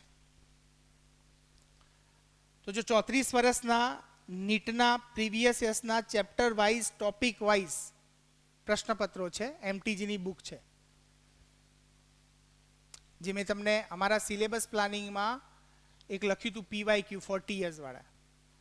એક હિન્ટ બુક લખી હતી, એક PYQ લખી હતી. તો આ PYQ છે, આ નીટવાળા વિદ્યાર્થીઓ માટે છે. નેક્સ્ટ, આ જેઈ વાળા વિદ્યાર્થીઓ માટે છે, મતલબ ગણિતના વિદ્યાર્થીઓ, મેથ્સ જે રાખવાના છે એમના માટે આ પેપર આવશે. એ પણ ચેપ્ટર વાઇઝ અને ટોપિક વાઇઝ ક્વેશ્ચન હોય છે. નેક્સ્ટ, ઓકે, અમારા જે પ્રોસેસમાં છે કહ્યું કે પ્રોપર ટેસ્ટ સિરીઝ. તો ટેસ્ટ સિરીઝમાં વીકલી ટેસ્ટ હોય છે. તો વીકલી ટેસ્ટમાં નીટ અને જેઈની તૈયારી માટે જે મહિનાના પ્રથમ 3 સોમવારે સબ્જેક્ટ વાઇઝ રાખવામાં આવે છે. 2 સિસ્ટમ ચાલે છે. બાયોલોજીવાળા માટે એક અલગ છે અને મેથ્સવાળા માટે એક અલગ સિસ્ટમ છે. એમાં જે માર્કિંગ સિસ્ટમ હોય વીકલી ટેસ્ટની એ 120 માર્ક્સ, 120 માર્ક્સ, 120 માર્ક્સ ને બાયોલોજીમાં 160 માર્ક્સ. આ વીકલી ટેસ્ટ હોય છે. તો મહિનામાં 4 વીક આવે. પહેલા વીકે આ પેટર્ન ફોલો થાય, બીજા વીકે પણ આ પેટર્ન ફોલો થાય, ત્રીજા વીકે પણ આ પેટર્ન ફોલો થાય, અને ચોથા વીકમાં આવા કોઈ ટેસ્ટ નહીં આવે. ચોથું વીક આખું ખાલી રહેશે અને ચોથા વીકના અંતે એક મોટો 720 માર્ક્સનો નીટવાળા માટે અને જેઈવાળા માટે, મેથ્સવાળા માટે 300 માર્ક્સનો જેઈ મેનનો ટેસ્ટ રહેશે. એટલે દર મહિને જે જેઈ મેન અને નીટની એમને એક્ઝામ આપવાની છે એવા દર મહિને એકવાર ટેસ્ટ આપશે. અને આખા અઠવાડિયામાં એમને વાંચવા માટે અને ડાઉટ સોલ્વ કરવા માટે એમને મળશે. તો મહિનાના 3 અઠવાડિયામાં વીકલી ટેસ્ટ સિસ્ટમ રહેશે. છેલ્લું અઠવાડિયું એની રીડિંગ માટે રહેશે અને છેલ્લા અઠવાડિયાના અંતે જે ટેસ્ટ આવશે એ એમના મોટા ટેસ્ટ આવશે જેઈ નીટના. નેક્સ્ટ મેગા ટેસ્ટ કહીએ છીએ એને અમે, એનું નામ છે મેગા ટેસ્ટ. એમાં જે નીટવાળા વિદ્યાર્થીઓ છે એમના માટે 720 માર્ક્સનો ટેસ્ટ રહે છે. જેઈવાળા છે એમના માટે 300 માર્ક્સનો ટેસ્ટ રહે છે. અને આ દરેક મહિનામાં એવરી મંથ એન્ડમાં આ પ્રમાણે ટેસ્ટ લેવાય છે. નેક્સ્ટ બાળકો એક્ઝામ આપી રહેલા છે. નેક્સ્ટ જીએ. જીએનો મતલબ ગોલ એચિવમેન્ટ અમે નામ આપ્યું છે, પણ જીએ અલ્ટિમેટ થિયરીની તૈયારી છે. તો થિયરીની તૈયારી કેવી રીતે થાય છે? તો અમે 11માં થિયરીની તૈયારી નથી કરાવતા. 11માં ઓનલી એમસીક્યુની જ તૈયારી થાય છે. એટલે કે નીટ અને જેઈની જ તૈયારી થાય છે. કારણ કે બોર્ડની એક્ઝામમાં ને ગુજકેટમાં 12th પૂછાય છે, એટલે એમને જે થિયરીની પ્રેક્ટિસ છે 12મા ધોરણમાં શરૂ થઈ જાય. એટલે 12મા ધોરણમાં જે વીકલી ટેસ્ટ છે એમાં એક ટેસ્ટ વધી જાય. એ તો સિસ્ટમ રહે જ, પણ એમાં એક ટેસ્ટ એડ થઈ જાય જે થિયરીનો હોય, રિટર્ન વર્કવાળો હોય. પહેલા અઠવાડિયે બાયોલોજીનો ટેસ્ટ હોય, બીજા અઠવાડિયે કેમેસ્ટ્રી હોય, તો ત્રીજા અઠવાડિયે ફિઝિક્સનો ટેસ્ટ હોય. તો એ રીતે મહિનામાં દરેક સબ્જેક્ટ્સના એક રિટર્ન ટેસ્ટ ચાલુ થાય છે, જેને ગોલ એચિવમેન્ટ કહીએ છીએ. જે અત્યારે અમારા ઓલરેડી બાળકો ભણી રહ્યા છે એમનું 12th શરૂ થઈ ગયું. આમ તો નોર્મલી એકેડેમિક યર પ્રમાણે ક્યારે શરૂ થાય? એપ્રિલ અને મેમાં કે જૂનમાં શરૂ થાય. પણ અમારા બાળકોનું અત્યારે 12th શરૂ થઈ ગયું અને એના આ ટેસ્ટ શરૂ થઈ ગયા. જેવા 12થમાં આવશે એટલે એક રિટર્ન ટેસ્ટ એડ થઈ જશે. 11થમાં એમસીક્યુ ટેસ્ટ રહેશે, કારણ કે 11થનો સિલેબસનો રિટર્ન ટેસ્ટ ક્યાંય આવતો નથી. જ્યારે બાળક નીટની એક્ઝામ આપે છે ત્યારે એને 11-12નો આખો સિલેબસ આવે છે, એમાં બધા એમસીક્યુ હોય. જેઈની એક્ઝામ આપે છે એમાં પણ બધા એમસીક્યુ હોય. એટલે એમાં 11માનો સિલેબસમાં ખાલી એમસીક્યુની પ્રેક્ટિસ કરવાની હોય છે. એટલે એના અંદર મેં રિટર્ન 11મામાં કરાવતા નથી. અને 12મામાં જે થિયરીની તૈયારી કરી છે એનું નામ અમે આપ્યું છે જીએ. નેક્સ્ટ જો SSDS ક્લાસ, આનું નામ એવું છે self study and doubt solving class. SSDS અમારી સંસ્થાની આગવી ઓળખ છે, જેમાં વિદ્યાર્થી શિક્ષકની હાજરીમાં 2 કલાક સેલ્ફ સ્ટડી કરે છે. અને તે દરમિયાન વિદ્યાર્થીને ન આવડતી બાબતો વ્યક્તિગત શિક્ષક પાસે જઈને શીખે છે. મેં હમણાં તમને કહ્યું એ પ્રમાણે દિવસ દરમિયાન 2 લેક્ચર એવા હશે કે જે એમના SSDSના લેક્ચર હશે. એમાં બાળક સવારે અર્લી મોર્નિંગ આવીને જે એને લખ્યું હોય કે મારે આ ટીચર પાસે આ શીખવું છે, તો એ ટીચર આ લેક્ચરમાં એમને લઈ જશે, શીખવાડી દેશે, અને બાકીના બાળકો એમનું આગળનું રીડિંગ અને સેલ્ફ સ્ટડીનું કામ ક્લાસમાં બેસીને કરશે. ટીચર એ બાળકોને ક્લાસમાં નહીં શીખવાડે, ક્લાસની બહાર બીજી વ્યવસ્થા છે ત્યાં લઈ જશે. એટલે રીડિંગ કરતા બાળકોમાં પિન ડ્રોપ સાયલેન્સ વાતાવરણ હોય ને એમને કોઈ ડિસ્ટર્બન્સ ના થાય એના માટે આ બાળકોને અલગથી લઈ અને એમને શીખવાડે છે. જેનો સમય દરરોજ 2 કલાકનો રહે છે, જે ડાઉટ સોલ્વિંગ સિસ્ટમ મુજબ થાય છે. મેં તમને ડાઉટ સોલ્વિંગ સિસ્ટમ એક્સપ્લેન કરી દીધી કેવી રીતે છે. બાળકે કોઈ ટીચર પાસે જવાનું નથી, ટીચર બાળક પાસે આવે છે ડાઉટ સોલ્વિંગમાં. દરેક ટેસ્ટના અંતે દરેક ટેસ્ટના અંતે તે જ દિવસે સોલ્યુશન. વીકલી ટેસ્ટ હોય કે મેગા ટેસ્ટ હોય, સેમ ડે સોલ્યુશન મળે છે. એ જ દિવસે પેપર સોલ્વ કરાવવાનું, એ જ દિવસે બાળકને એના રિઝલ્ટની ખબર પડી જાય. મેગા ટેસ્ટનું જે સોલ્યુશન હોય છે દર મહિનામાં એકવાર લેવાય છે. એના વિડીયો લેક્ચર તૈયાર થાય છે. એટલે બાળક, કારણ કે પેપર લેન્ધી હોય, ટીચરે એકવાર એક્સપ્લેન કરી દે ક્લાસમાં તો એને ઘણીવાર યાદ ન રહે, અડધું સાંભળવામાં આવ્યું હોય, અડધું ના આવ્યું હોય. તો વિડીયો લેક્ચર અવેલેબલ થઈ જાય તો એ મેગા ટેસ્ટને 2 થી 3 વખત એને રિવાઇઝ કરવું હોય, કોઈ પ્રશ્ન ના આવડ્યો હોય તો ટીચરને 2 થી 3 વખત સાંભળવો હોય તો એ સંભવ બને. અને એની અનુકૂળતાએ ઘરે જઈને એ પેપરને એનાલિસિસ કરી શકે. એના માટે અમે મેગા ટેસ્ટના વિડીયો લેક્ચર્સ પ્રોવાઈડ કરીએ છીએ. એના પછી છે ફ્રાઈડે મોટિવેશન. આ જે ફ્રાઈડે મોટિવેશન છે, વીકલી 1 વખત બાળકોને પિયર ટુ પિયર મોટિવેશન આપવામાં આવે છે. પિયર ટુ પિયર મોટિવેશનમાં એવું છે કે વિદ્યાર્થી વિદ્યાર્થીને મોટિવેટ કરે. જે રીતે દર મહિનાના અંતે અમારો એક બીજો પ્રોગ્રામ છે, આગળ આવશે, મોટિવેશનલ પ્રોગ્રામ હોય છે. એ મોટિવેશનલ પ્રોગ્રામમાં જે બાળકો ફર્સ્ટ સેકન્ડ થર્ડ આવશે એ બાળકો ઘરે કેવી રીતે વાંચે છે, કેટલા કલાક વાંચે છે, કેવા પ્લાનિંગથી વાંચે છે, એ એમના જ મિત્રોને શેર કરશે.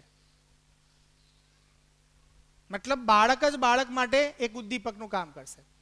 સાથે સાથે ઓલ ઇન્ડિયા રેન્કમાં આખા ઇન્ડિયામાં જે લોકો નીટના ટોપર રહ્યા છે, જેઈના ટોપર રહ્યા છે, એના વિડીયો લેક્ચર્સ, એના વિડીયોઝ હોય છે, ઇન્ટરવ્યૂઝ હોય છે. તો એવા ઇન્ટરવ્યૂ પ્લસ અમારા સ્કૂલના જ બાળકો, આ બંને દ્વારા ફ્રાઈડે મોટિવેશનનો પ્રોગ્રામ થતો હોય છે. એટલે અહીંયા ભણતા બાળકો જ એકબીજાને મોટિવેટ કરે, પ્લસ જે બહારથી નીટ અને જેઈમાં ટોપર રહેલા છે અગાઉના વર્ષોમાં, એમના વિડીયો બતાવીને, એમના ઇન્ટરવ્યૂ બતાવીને પણ બાળકને, કારણ કે એઝ અ ટીચર અમે વાત કરીએ, તમે એઝ અ પેરેન્ટ્સ વાત કરો, એ બાળકના કાન સુધીથી ઘણીવાર પહોંચે નહીં. પણ એના જેવો જ એક વિદ્યાર્થી જે પ્રોસેસમાંથી પસાર થયો છે અને એ જ્યારે એને વાત કરશે ને ત્યારે એને તરત આરપાર થઈ જશે.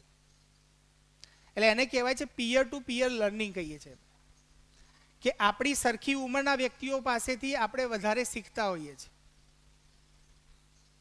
જો આપણે બી અત્યારે આપણી આ લાઈફમાં પણ તમે જુઓ તો આપણે આપણી સરખી ઉંમરના વ્યક્તિઓ સાથે જ વધારે વાતચીત કરીએ છીએ અને વધારે શીખીએ છીએ. આપણે માની લો કે આપણી ઉંમર 40 વર્ષની હોય તો કોઈ 60 વર્ષના વ્યક્તિ પાસે જઈને આપણે વાર્તાલાપ ઓછો કરીએ છીએ, રેર કેસમાં ક્યાંક સંબંધ હોય તો કરીએ છીએ. બાકી આપણે જનરલી ક્યાં જઈએ છીએ તો આપણી શીખવાની ક્રિયા પણ જનરલી ક્યાં થાય, આપણા સમવયસ્ક હોય ત્યાં વધારે થાય. એટલે આ પ્રોગ્રામ રાખેલો છે.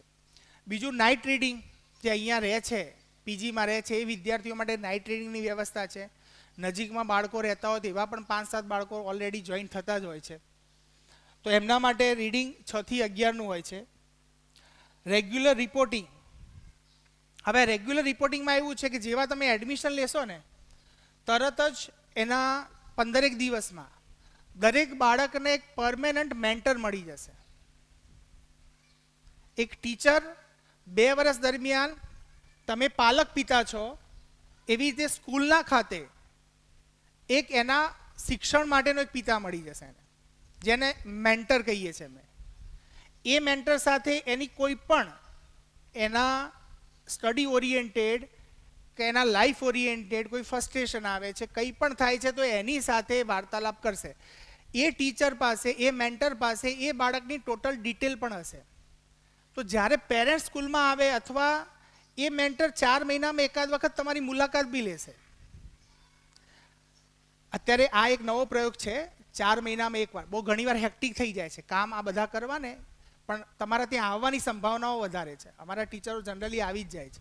કદાચ હું 4 કહું તેની જગ્યાએ થોડો ટાઈમ થાય, પણ આવે તો છે જ.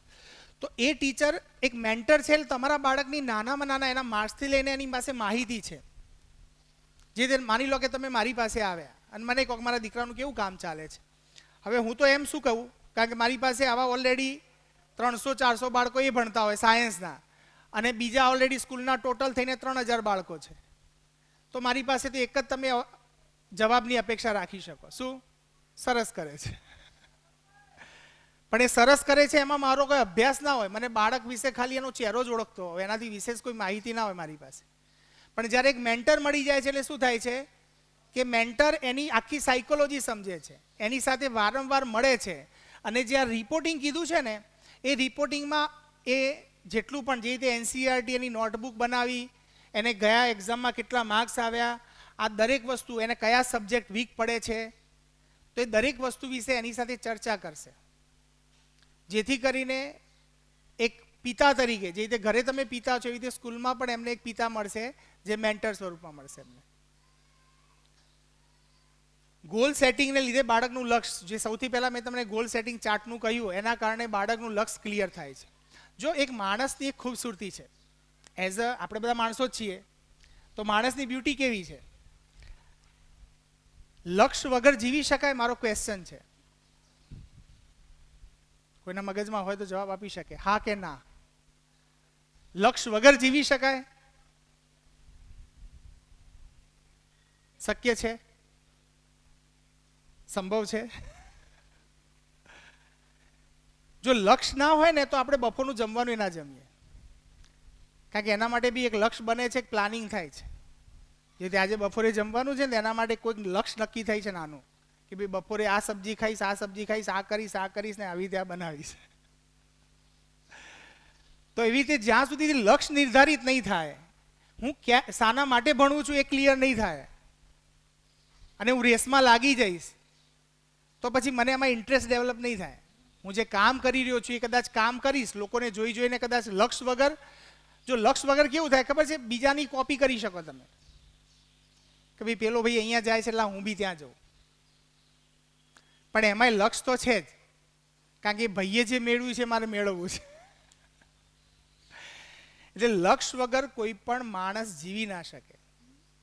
તો લક્ષ નિર્ધારિત કરવું એ બહુ મહત્વનો અંગ હોય છે આપણા માટે. જેનું લક્ષ બહુ શાર્પલી અને બહુ વિચારીને અને સિસ્ટમેટિક નક્કી થયું હોય, એના સફળ થવાના ચાન્સીસ વધી જાય છે. મારા અભ્યાસમાં એવું આવે છે કે મોટા ભાગના છોકરાઓ ફેલ એટલે થાય છે કે એમને ક્લેરિટી નથી કે મારે કયા રસ્તે જવું છે. કન્ફ્યુઝ હોય છે, મારે નીટ કરવું, બોર્ડ કરવું, ગુજકેટ કરવું, સાયન્સે મારે કરવું હતું કે નહોતું કરવું એ બી ખબર નથી હોતી. જેવી રીતે સિમ્પલ તમને એક કલ્પના કરો તમે, કે હું અહીંયા ઊભો છું અને અહીંથી 4 રસ્તા જાય છે.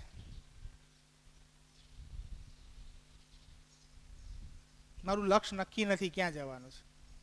જે રીતે માની લો કે તમે રાજમંદિર ચોકડી ઊભા છો, તમને ખબર નથી કે મારે કઈ બાજુ જવાનું છે, તો કઈ બાજુ જશો તમે? હા, હેંગ થઈ જશો, ઊભા રહેશો, વિચારશો કે અહીં જવું, અહીં જવું, અહીં જવું, અને આખો દિવસ પસાર થઈ જશે. બાળકના કેસમાં આવું જ થાય છે. એ જ્યાં ઊભો છે ને ત્યાં હેંગ થઈ જાય છે, એને ખબર જ નથી પડતી હું કયો રસ્તો પકડું. હું પહેલાં બાયોલોજી વાંચું કે ફિઝિક્સ વાંચું કે કેમિસ્ટ્રી વાંચવાનું તો વાંચવામાં હેંગ થઈ જાય, કારણ કે એને કરવું ઘણું બધું છે પણ શરૂઆત નથી થતી. તો શરૂઆત કરવા માટે જેટલું મારું લક્ષ્યની ક્લેરિટી, એટલું મારો વેગ વધી જશે, મારો સમય બરબાદ નહીં થાય. આળસ કોને કહેવાય? આપણે ક્યાં છોકરાઓ આળસ કરે છે? આ પ્રશ્ન કોમન પ્રશ્ન છે પેરેન્ટ્સનો. આળસ કોને કહેવાય? કોઈ વ્યાખ્યા આપી શકે? આપણે નહીં કહેતા આ છોકરો આળસુ છે, ભણતો જ નથી.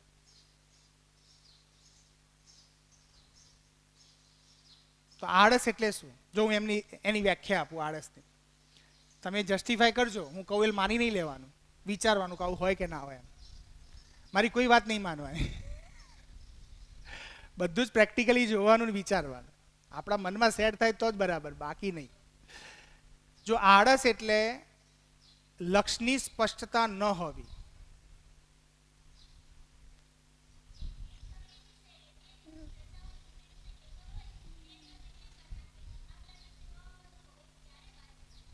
તો એનું કારણ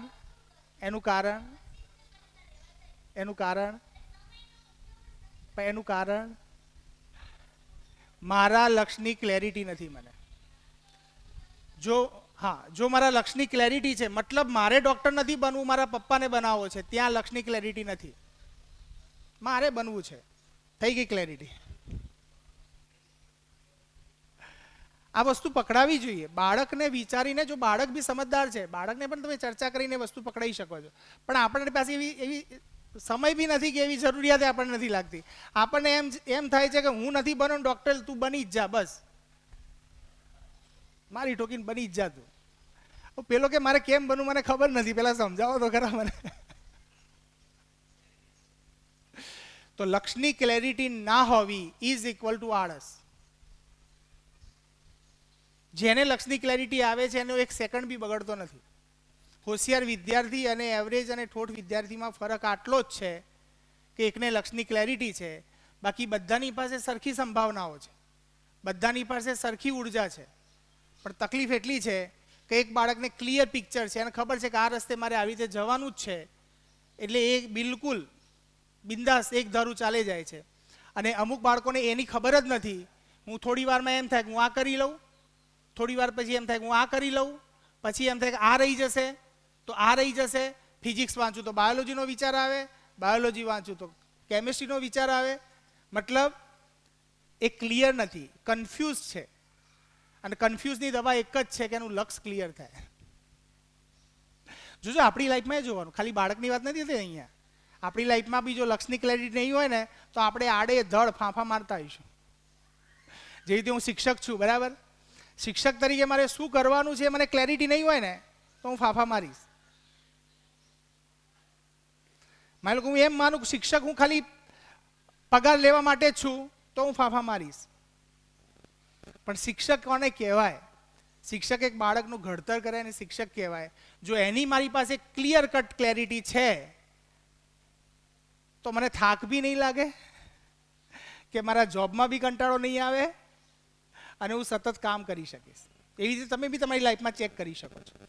તો ગોલ સેટિંગ એટલા માટે ઇમ્પોર્ટન્ટ હોય છે. નેક્સ્ટ, આ મારો ઉપરનો જે SSDSનો રીડિંગનો ક્લાસ છે એનો એક ફોટોગ્રાફ છે, ખાલી તમારા માટે. કારણ કે અત્યારે હજી તમે બિલ્ડિંગ જોઈ નથી એટલે તમને ઔપચારિક એક આઈડિયા આવે કે બાળકો આવી રીતે રીડિંગ કરે છે. સાંજે 6 થી 11નો પોર્શન છે એમાં. નેક્સ્ટ, આ પણ SSDSનો ક્લાસ છે. નેક્સ્ટ, કી ફીચર્સ. આપણા સ્કૂલના જે મહત્ત્વના જે એંગલ્સ છે, સ્કૂલ કઈ કઈ બાબતો ઉપર ફોકસ કરે છે એ અહીંયા લખેલી છે. સૌથી પહેલું છે પ્રેયર. અત્યારની સૌથી મોટી સમસ્યા એ છે કે સાયન્સની સ્કૂલોમાંથી તો પ્રેયર નીકળી જ ગઈ છે. સાયન્સની સ્કૂલોમાંથી પ્રેયર નીકળી જ ગઈ છે. કારણ કે બાળકો નથી ભણાવી શકતા, એ મશીન બનાવે છે. અને પછી શું થાય? જો તમને એક સરસ એક્ઝામ્પલ આપું, એક મધર તરીકેનું એક એક્ઝામ્પલ આપું. તમને ક્યારેક તમારું બાળક તમારી પાસે આવીને એમ કે મમ્મી આ તે જમવાનું બનાવ્યું છે ને એના કરતાં બાજુવાળા માસી સરસ બનાવે છે. તમને કેટલો આનંદ થાય? ખુશ થઈ જાઓ ને તમે. મમ્મી તને બનાવતા નથી આવડતું, તારા કરતાં તો બાજુવાળા માસી સારું બનાવે છે.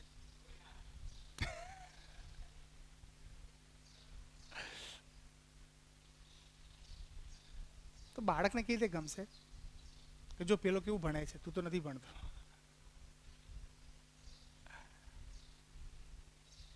ઓકે, એનો મતલબ એમ બી નથી કે બાજુવાળાને જોઈને પ્રેરણા ન લેવી, પણ ભાષા એ ના હોય, વાત કરવાની ભાષા એ ના હોય. મતલબ કે એ જ બાળક જો સમજદાર બાળક હશે તો તમને કેવી રીતે વાત કરશે કે મમ્મી તે સરસ બનાવ્યું છે, પણ એક દિવસ હું બાજુવાળા માસીના ત્યાં ગયો તો ત્યારે આ વસ્તુ એમને સારી બનાવી હતી, એકવાર તું જોઈ લેજે ને, મને ખૂબ ગમી હતી. વાત એક જ કરી રહ્યો છે. બોલો, આમાં ખોટું લાગશે? ઓકે, આમાં આપણે બાજુવાળા બેનના ત્યાં તમારો બાજુવાળા બેન સાથેનો સંબંધ સુધરશે કે ખરાબ થશે?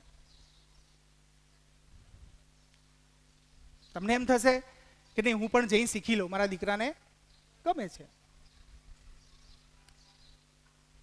તો આ બધી સંભાવનાઓ છે. પહેલાં તો વાતચીત કરતાં શીખવાનું છે. પહેલાં તો બાળક સાથે કેવો વ્યવહાર થાય ને એ શીખવાનું છે. એ આવડી જશે ને તો રિઝલ્ટ તો, જો બાળક ખુશ રહેતું થઈ ગયું ને, દેખો એક ખુશ માણસ શું ના કરી શકે. તમે જે દિવસે સવારે એકદમ ફ્રેશ હો, કોઈ કારણોસર ફ્રેશ છો, તમારા ધંધામાં સફળ થયા કે કોઈએ સારો વ્યવહાર કર્યો એના કારણે તમે સવારે ખુશ છો, અને એ દિવસે તમે સાંજ સુધીથી જુઓ કેટલું બધું કામ કરો છો. અને જે દિવસે સવારે ઝઘડો થયો અને એ દિવસે તમે સાંજ સુધીથી જુઓ કેટલું કામ કરી શકો છો. તો હવે આપણને ક્લિયર થાય કે ભાઈ બાળક સાથે મારે કેવો વ્યવહાર કરવાનો છે. જો બાળકને સવારે જ હું રેસમાં દોડાવી દઈશ, સવારે સીધું ટકાની વાતો કરવાની ચાલુ કરી દઈશ, તો એને પણ પસંદ નહીં આવે અને એનો આખો દિવસ ખરાબ થશે. જે રીતે મેં આગળ તમને એક્ઝામ્પલ આપ્યો એ કે મારા મમ્મી પપ્પાને સમજાવી દો, હું ગમે તેટલા લાવું છું ને તો એમને ઓછા જ પડે છે. હવે છોકરો કન્ફ્યુઝ છે કે હું લાવું કેટલા, 100માંથી 100 લઈશ તો ઓછા પડવાના છે, એને ખબર પડી ગઈ છે હવે તો. મતલબ છોકરો છે ને એ કોઈ રેસનો ઘોડો નથી કે એની રીતે દોડાવવાનો છે. પણ એ જો ખુશ રહેતો થઈ જશે ને, અને પરિવારમાં જ્યારે એક સારો માહોલ મળે છે ત્યારે રિઝલ્ટ એની બાય પ્રોડક્ટમાં નીકળે છે. રિઝલ્ટ માટે દોડવાનું ના હોય, ફાંફા ના મારવાના હોય.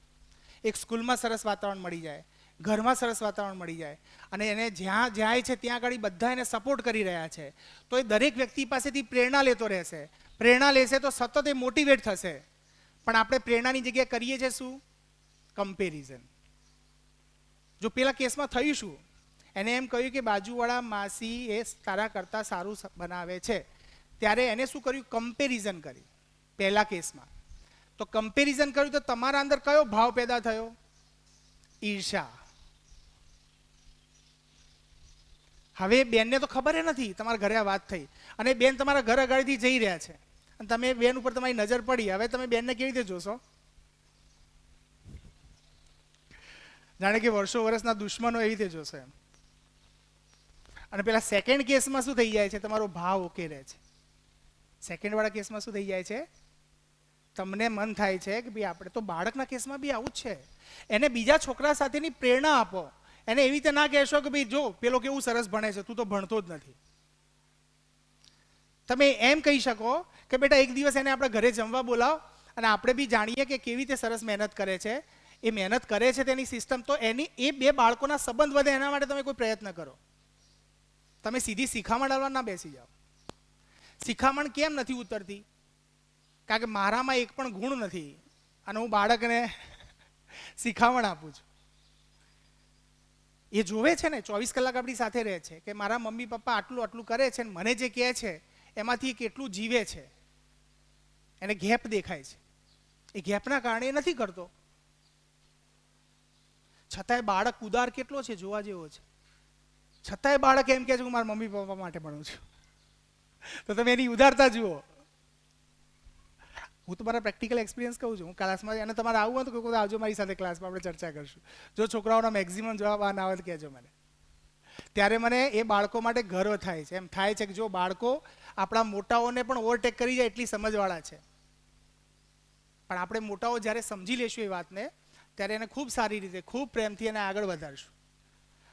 જો બે કેસ છે, તમે જો પહેલો કેસ છે એના અંદર શું થશે કે બાળકને બરાબર એમ સંઘર્ષ કરાવડાવો છો, બાળકને સતત હરીફાઈમાં દોડાવો છો, અને એમાં ટકા કદાચ હોશિયાર બાળક છે ને ટકા લાવી બી દે છે. ક્લિયર? પણ એ સતત કયા ભાવથી પીડાય છે? બીજાને જોઈને ઈર્ષાના ભાવથી સતત એના અંદર પ્રેક્ટિસ શાની થઈ રહી છે? ઈર્ષાની. એટલે હવે એ વ્યક્તિ કાલે ઉઠીને કલેક્ટર બી બની જશે તો સમાજને શું આપશે? ઈર્ષા. પછી આપણે એવું ઈચ્છીએ કે ભાઈ આ કલેક્ટર અથવા આ વ્યક્તિ અથવા ફલાણો અધિકારી બરાબર નથી. પણ બરાબર નથી કેમ? કારણ કે આપણે સર્જન કર્યું છે સમાજનું. બરાબર? તો એ જવાબદારી કોણ લેશે? આપણે બધા જ લેવી પડશે ને. તો શરૂઆત ક્યાંથી કરશું? આપણા પરિવારથી, મારા બાળકોથી. આપણે બીજાના બાળકો પછી સુધારશું, પહેલાં આપણા બાળક વિશે વિચારશું. બરાબર? તો જો આના મારા કી ફીચર્સમાં અમે પ્રેયરને સેન્ટરમાં એટલા માટે રાખીએ છીએ કે પ્રેયર ખાલી 15 મિનિટની હોય છે, પણ પ્રેયરમાં એટલી તાકાત છે. જે રીતે અત્યારે સવારે આપણે પ્રેયર થતી હતી તો 2 ઘડી આંખો બંધ કરીને પોતાની અંદર આમ એકદમ એનર્જી ફીલ થાય આપણને. તો બાળક દિવસની શરૂઆત કરે તેના પહેલાં 15 મિનિટની પ્રેયર હોવી જરૂરી છે. અને એ જ પ્રેયરમાં એકાદ બે મોટિવેશનલ કોઈ ટીચર્સ વાત કરી લે, એ જ પ્રેયરમાં એક બે અમે બીજી પ્રેક્ટિસ કરાવીએ છીએ, માઇન્ડફુલનેસના બધી. તો એનાથી એ બાળક છે ને આખા દિવસ દરમિયાન ચાર્જ થઈ જાય અને પછી ભણવાની શરૂઆત કરે. એટલે પ્રેયર અમારો એક સાયન્સમાં પણ પોર્શન રહે છે. હા, નાના બાળકોમાં પ્રેયર અડધો કલાકની હોય, તો અહીંયા એ 15 મિનિટની હોય. બીજું છે ડેલી ટાર્ગેટ. હું ડેલી ટાર્ગેટ આગળ તમને એક્સપ્લેન કરું છું. એના પછી છે ટીએ બુક. એ બી હું તમને સમજાવું છું. જો ટીએ બુકનો મતલબ એવો છે ટેસ્ટ એનાલિસિસ. સ્કૂલમાં જેટલા પણ ટેસ્ટ લેવાય છે, સપોઝ બાળકને 100 માર્ક્સનો ટેસ્ટ આપ્યો, અને 100 માર્ક્સમાંથી માની લો કે એને 60 માર્ક્સ આવ્યા, તો પેલા 40 માર્ક ગયા ક્યાં?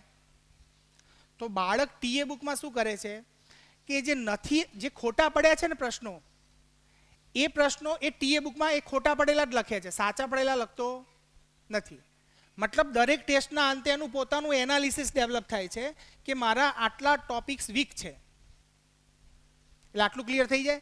ઓકે, માની લો કે એને પાંચ પ્રશ્નો નહોતા આવડે, તો એ 5 પ્રશ્નો જેવા બીજા 5 પ્રશ્નો બીજા શોધીને ગણવાના એને. આ ટીએ બુકનું મેન કામ છે. ટીએ બુક શું કરે છે? ટીએ બુક હું એક એક્ઝામ શાના માટે આપું છું? ટકા માટે નથી આપતો. એક્ઝામ એ મારું એનાલિસિસ છે કે મેં આટલું ભણ્યો છું તો આમાંથી મને કેટલું આવડ્યું. તો મારા માર્ક્સ આવે એના ઉપરથી મને ખબર પડી કે મને આટલું આવડ્યું અને આટલું નથી આવડ્યું. તો નથી આવડ્યું એ હું ટીએ બુકમાં લખી દઉં, જેથી કરીને ટીએ બુકને હું વારંવાર રિવિઝન કરી શકું. 2 વર્ષ દરમિયાન એક ટીએ બુક પ્રોપર તૈયાર થાય એટલે પછી બાળકને જ્યારે એક્ઝામ નજીક આવે ત્યારે પહેલું રિવિઝન એને શું કરવાનું? એને ન આવડતા ટોપિક તો એને આવડે જ છે, પણ ન આવડતી વસ્તુ એના આગળ રહે, એના ફ્રન્ટ આગળ રહે, એની બુકમાં રહે અને એને મલ્ટિપલ ટાઈમે રિવાઇઝ કરી શકે. એના માટે ટીએ બુકનો કન્સેપ્ટ છે. એના પછી ડાઉટ સોલ્વિંગમાં મેં તમને એક્સપ્લેન કર્યું કેવી સિસ્ટમ છે. પછી 5 કલાકનું રીડિંગ. એના માટે અમે અહીંથી વારંવાર ઇન્સિસ્ટ કરતા હોઈએ છીએ અને જ્યારે પેરેન્ટ્સ મિટિંગ થશે ને ત્યારે બહુ ડિટેલમાં 5 કલાકના રીડિંગને આપણે એક્સપ્લેન કરશું કે દિવસમાં મિનિમમ 5 કલાકનું રીડિંગ અહીંયા બાળક હોય તો આરામથી થઈ જાય. માની લો કે અત્યારે કેવું છે કે થોડો ક્રેઝ ચાલે એવો બધો કે અહીંવાળા પાલનપુર જાય, પાલનપુરવાળા અમદાવાદ જાય અને અમદાવાદવાળા અમેરિકા જાય ને અમેરિકાવાળા હવે ચંદ્ર ઉપર જવાનો પ્રયત્ન કરી રહ્યા છે જ્યાં પાણી એ નથી. એમ એક સ્વાભાવિક ઘટનાઓ છે. એટલે આવું ચાલે જવાનું. પણ એમાં હું મારી સમજથી મારી બુદ્ધિથી કામ લઈશ તો મને એટલી તો ખબર પડી જશે. એક વખત હું મહેશ સર બે બેઠા હતા અને એક ચર્ચા નીકળી કે બાળક પાલનપુરથી અહીંયા, સપોઝ એક એક્ઝામ્પલ તરીકે લઈએ, જવા આવવાનું ત્યાં ટ્રાફિકના બધું કાઉન્ટ કરીએ તો જવા આવવાનો ટાઈમ મિનિમમ 3 કલાક સ્પેન્ડ થાય છે. અને એ ટ્રાવેલિંગના કારણે થાક લાગે છે વધારાનો, એને તો ગણતા બી નથી આપણે. તમે જુઓ, આજે તમે અહીંયા આવ્યા છો ને તો અહીંયાથી ઘરે જશો ને એટલે ટ્રાવેલિંગનો નાનો સરખો શરીરને થાક લાગશે. હા, જેને રોજનું ટ્રાવેલિંગ થતું એના માટે અલગ વસ્તુ, તો બી થાક તો લાગે જ. એમ થાય કે ઘરે ગયા પછી એમ થાય કે કલાક આરામ કરી લઉં એમ. તો એ હું નથી ગણતો, હું તો ખાલી ટ્રાવેલિંગનો ટાઈમ ગણું છું. તો 3 કલાક તમે ટ્રાવેલિંગ ગણો, 2 વર્ષના 3 કલાક ગણો. બાળક 2 વર્ષ ભણે ને 11-12 સાયન્સ, તો 365 દિવસના 2 કલાકને ગુણ્યા 2 કરીએ તો 2200 જેટલા કલાક થાય છે. આ 2200 કલાક ખાલી એ ગાડીમાં આવવા જવામાં કાઢે છે. 2200 કલાકમાં સાયન્સને આખું ફરીથી ભણવું હોય ને તો ભણી લેવાય. સાયન્સ આખું ફરીથી ભણવું હોય ને રિપીટમાં નવેસરથી તો 2200 કલાકમાં આરામથી બધી બુકો ભણી શકાય. એટલો સમય છે. એટલો સમય તો આપણે ક્યાં જઈએ છીએ? ખાલી ટ્રાવેલિંગમાં વેસ્ટ કરીએ છીએ. પણ આ બધું આપણે વિચારીએ તો આપણા મગજમાં આવે, ના વિચારીએ તો શું થાય કે પેલાય કર્યું એટલે હું કરું એમ, એટલું જ આવે. બીજું ડેલી ટેકનિક, એક HSQ છે. HSQ નો મતલબ એવો થાય હાઈ સ્કિલ ક્વેશ્ચન. આના માટે એવરીડે બાળક એક ક્વેશ્ચન એવો સોલ્વ કરે કે જેને ના આવડતો હોય. ફિઝિક્સનો એક કરે, કેમેસ્ટ્રીનો એક કરે, બાયોલોજીનો એક કરે. ઓકે, આના માટે અમે કોઈ ફરજ નથી પાડતા, પણ આ એક્ટિવિટીને અમે બહુ વારંવાર રિપીટલી બાળકોને કહેતા હોઈએ કે તમને ન આવડતો દિવસમાં એક ક્વેશ્ચન તો સોલ્વ થવો જ જોઈએ 3 વિષયમાં. તો 3 પ્રશ્નો સોલ્વ થાય તો મહિનાના 30 પ્રશ્નો એવા સોલ્વ થાય કે જે એને ન આવડતા હોય એવા. તો 30 પ્રશ્નોમાં તો કદાચ એવું થઈ જાય કે મોટા ભાગનું એનો ના આવડતો ડાઉટ્સ ક્લિયર થઈ જાય, કારણ કે એને બધું ના આવડતું એવું તો હોય જ નહીં. એટલે સ્કૂલમાંથી વારંવાર આ એક્ટિવિટીને આપણે પ્રમોટ કરતા હોઈએ છીએ.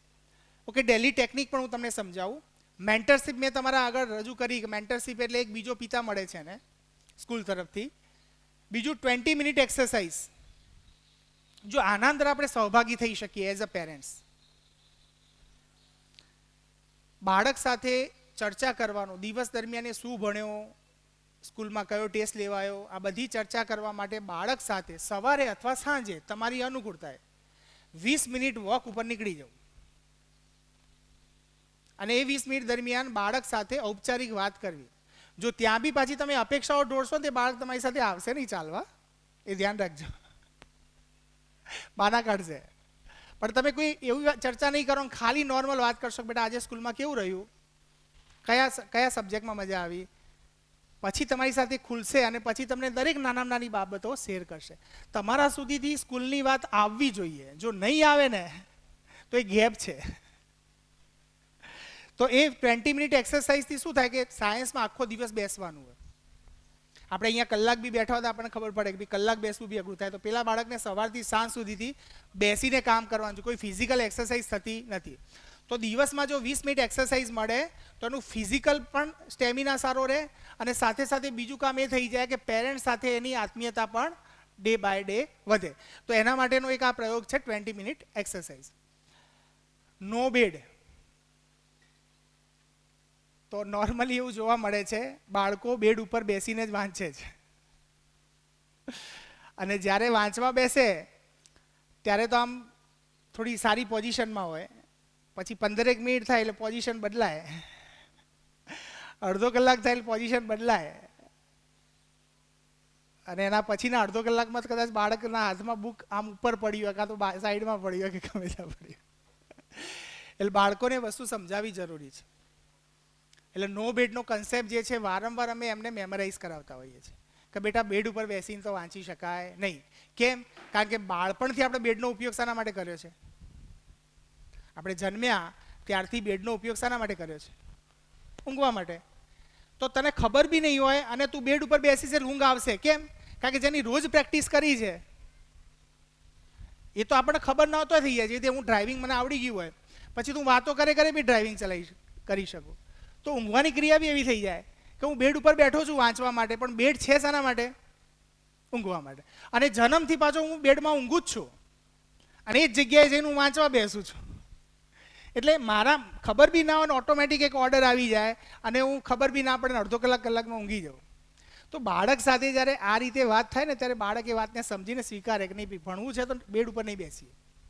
પણ એના સમજમાં ઉતરે તો. આપણે તો દાદાગીરી કરીને એમ કહીએ કે ભાઈ બેડ ઉપર નહીં બેસવાનું, સાહેબે કીધું છે. 4 દિવસ ફોલો કરે પછી 5મા દિવસે પાછું ચાલુ કરે. બાળકને કેળવવું એ નાની વસ્તુ નથી. પછી નો મોબાઈલ મોટી સમસ્યા. ઘરે આવીને બાળક અડધો કલાક તારક મહેતા જોવે કાં તો પછી વિડીયો ગેમ રમે. આ બધું અત્યારે કોમન ચાલે છે. તો મોબાઈલ કેમ ના જોવો એના વિશે પણ એક સેશન આવે છે, એના વિશે બી કલાકો ચર્ચા થાય છે. એ આપણે પેરેન્ટ્સ મિટિંગમાં ડિટેલિંગમાં જઈશું, મજા આવશે. તમને બી થશે, તમારી પણ કદાચ મોબાઈલની આદત છૂટી જશે. એ છોકરાને તો છૂટશે. કારણ કે આપણે જાણતા અજાણતા ટ્રેપ થઈ જઈએ છીએ. જેવી રીતે એક જંગલમાં શિકાર કરવો તો શિકારી જેવી રીતે આમ ઝાડ પાથરે ને અને પછી પેલું કબૂતર કે અથવા પક્ષી આવે ને કેવા ફસાઈ જાય છે. તો આપણે બી ફસાઈ જઈએ છીએ. કેવી રીતે ફસાઈ? એક એક્ઝામ્પલ આપું પછી ડિટેલમાં ચર્ચા કરશું. કે માની લો કે મારે કોઈ ટી શર્ટ લેવી છે અને મેં કોઈ જગ્યાએ એમેઝોનમાં કે કોઈ જગ્યાએ જોઈ, 1-2 ટી શર્ટ ખાલી જોઈ એમને.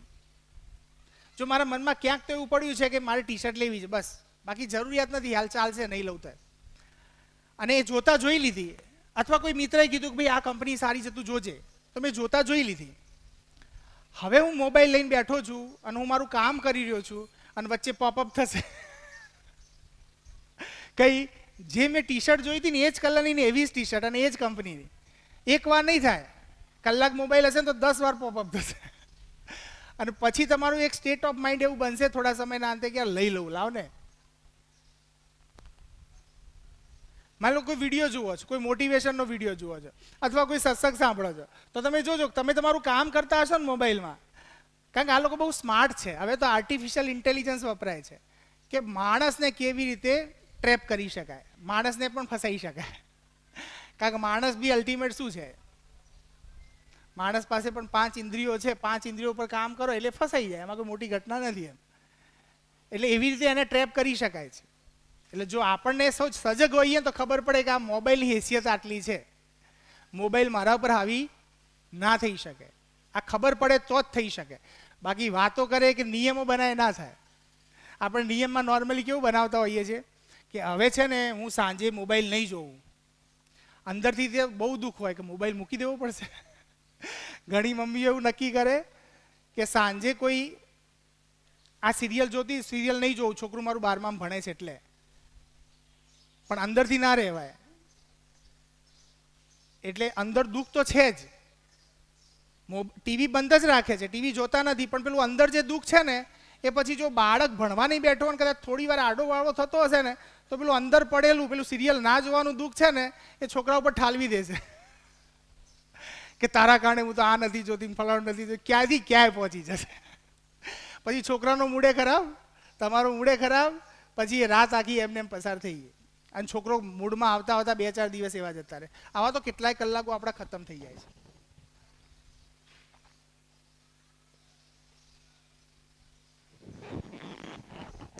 Thank you.